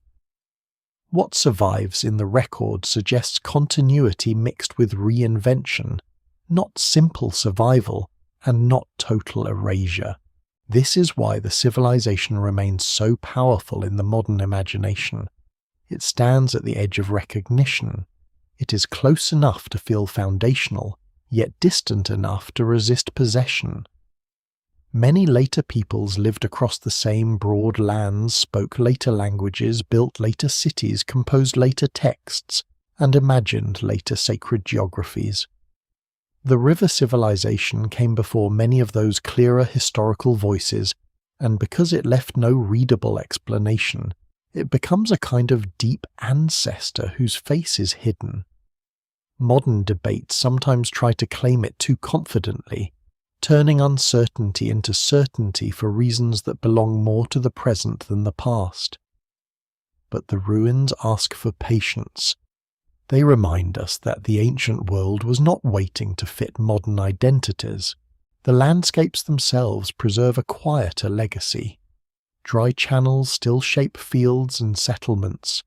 Ancient mounds still rise above plains where farmers work around them. Bricks from forgotten walls have entered later structures, roads and railway lines. Pottery fragments continue to surface after rain. The old riverbeds seen from the air still mark the earth like half-erased writing. Even when memory fails, geography remembers in its own blunt way. A river that no longer flows can still guide settlement, belief, curiosity and argument thousands of years after its waters changed course.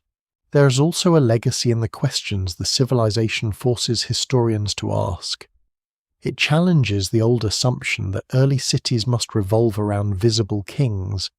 It challenges the idea that power always shouts through monuments.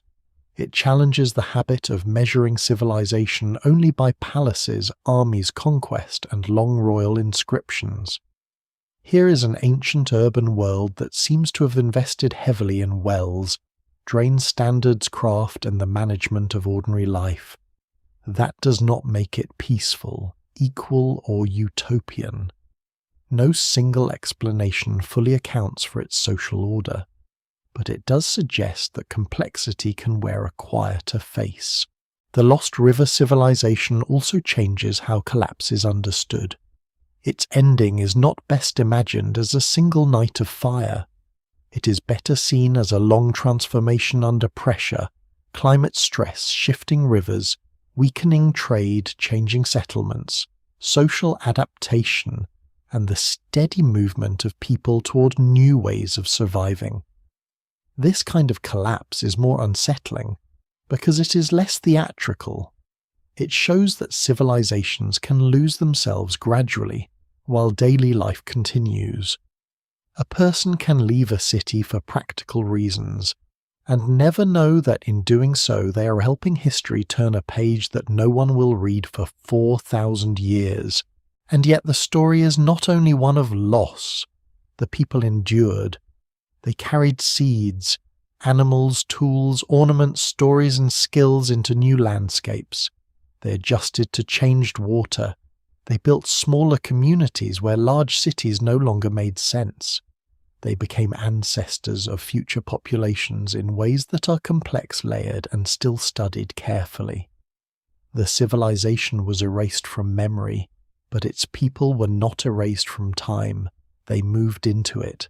That is the final irony. The ancient river world disappeared so completely because its people survived by becoming something else. The city was left behind.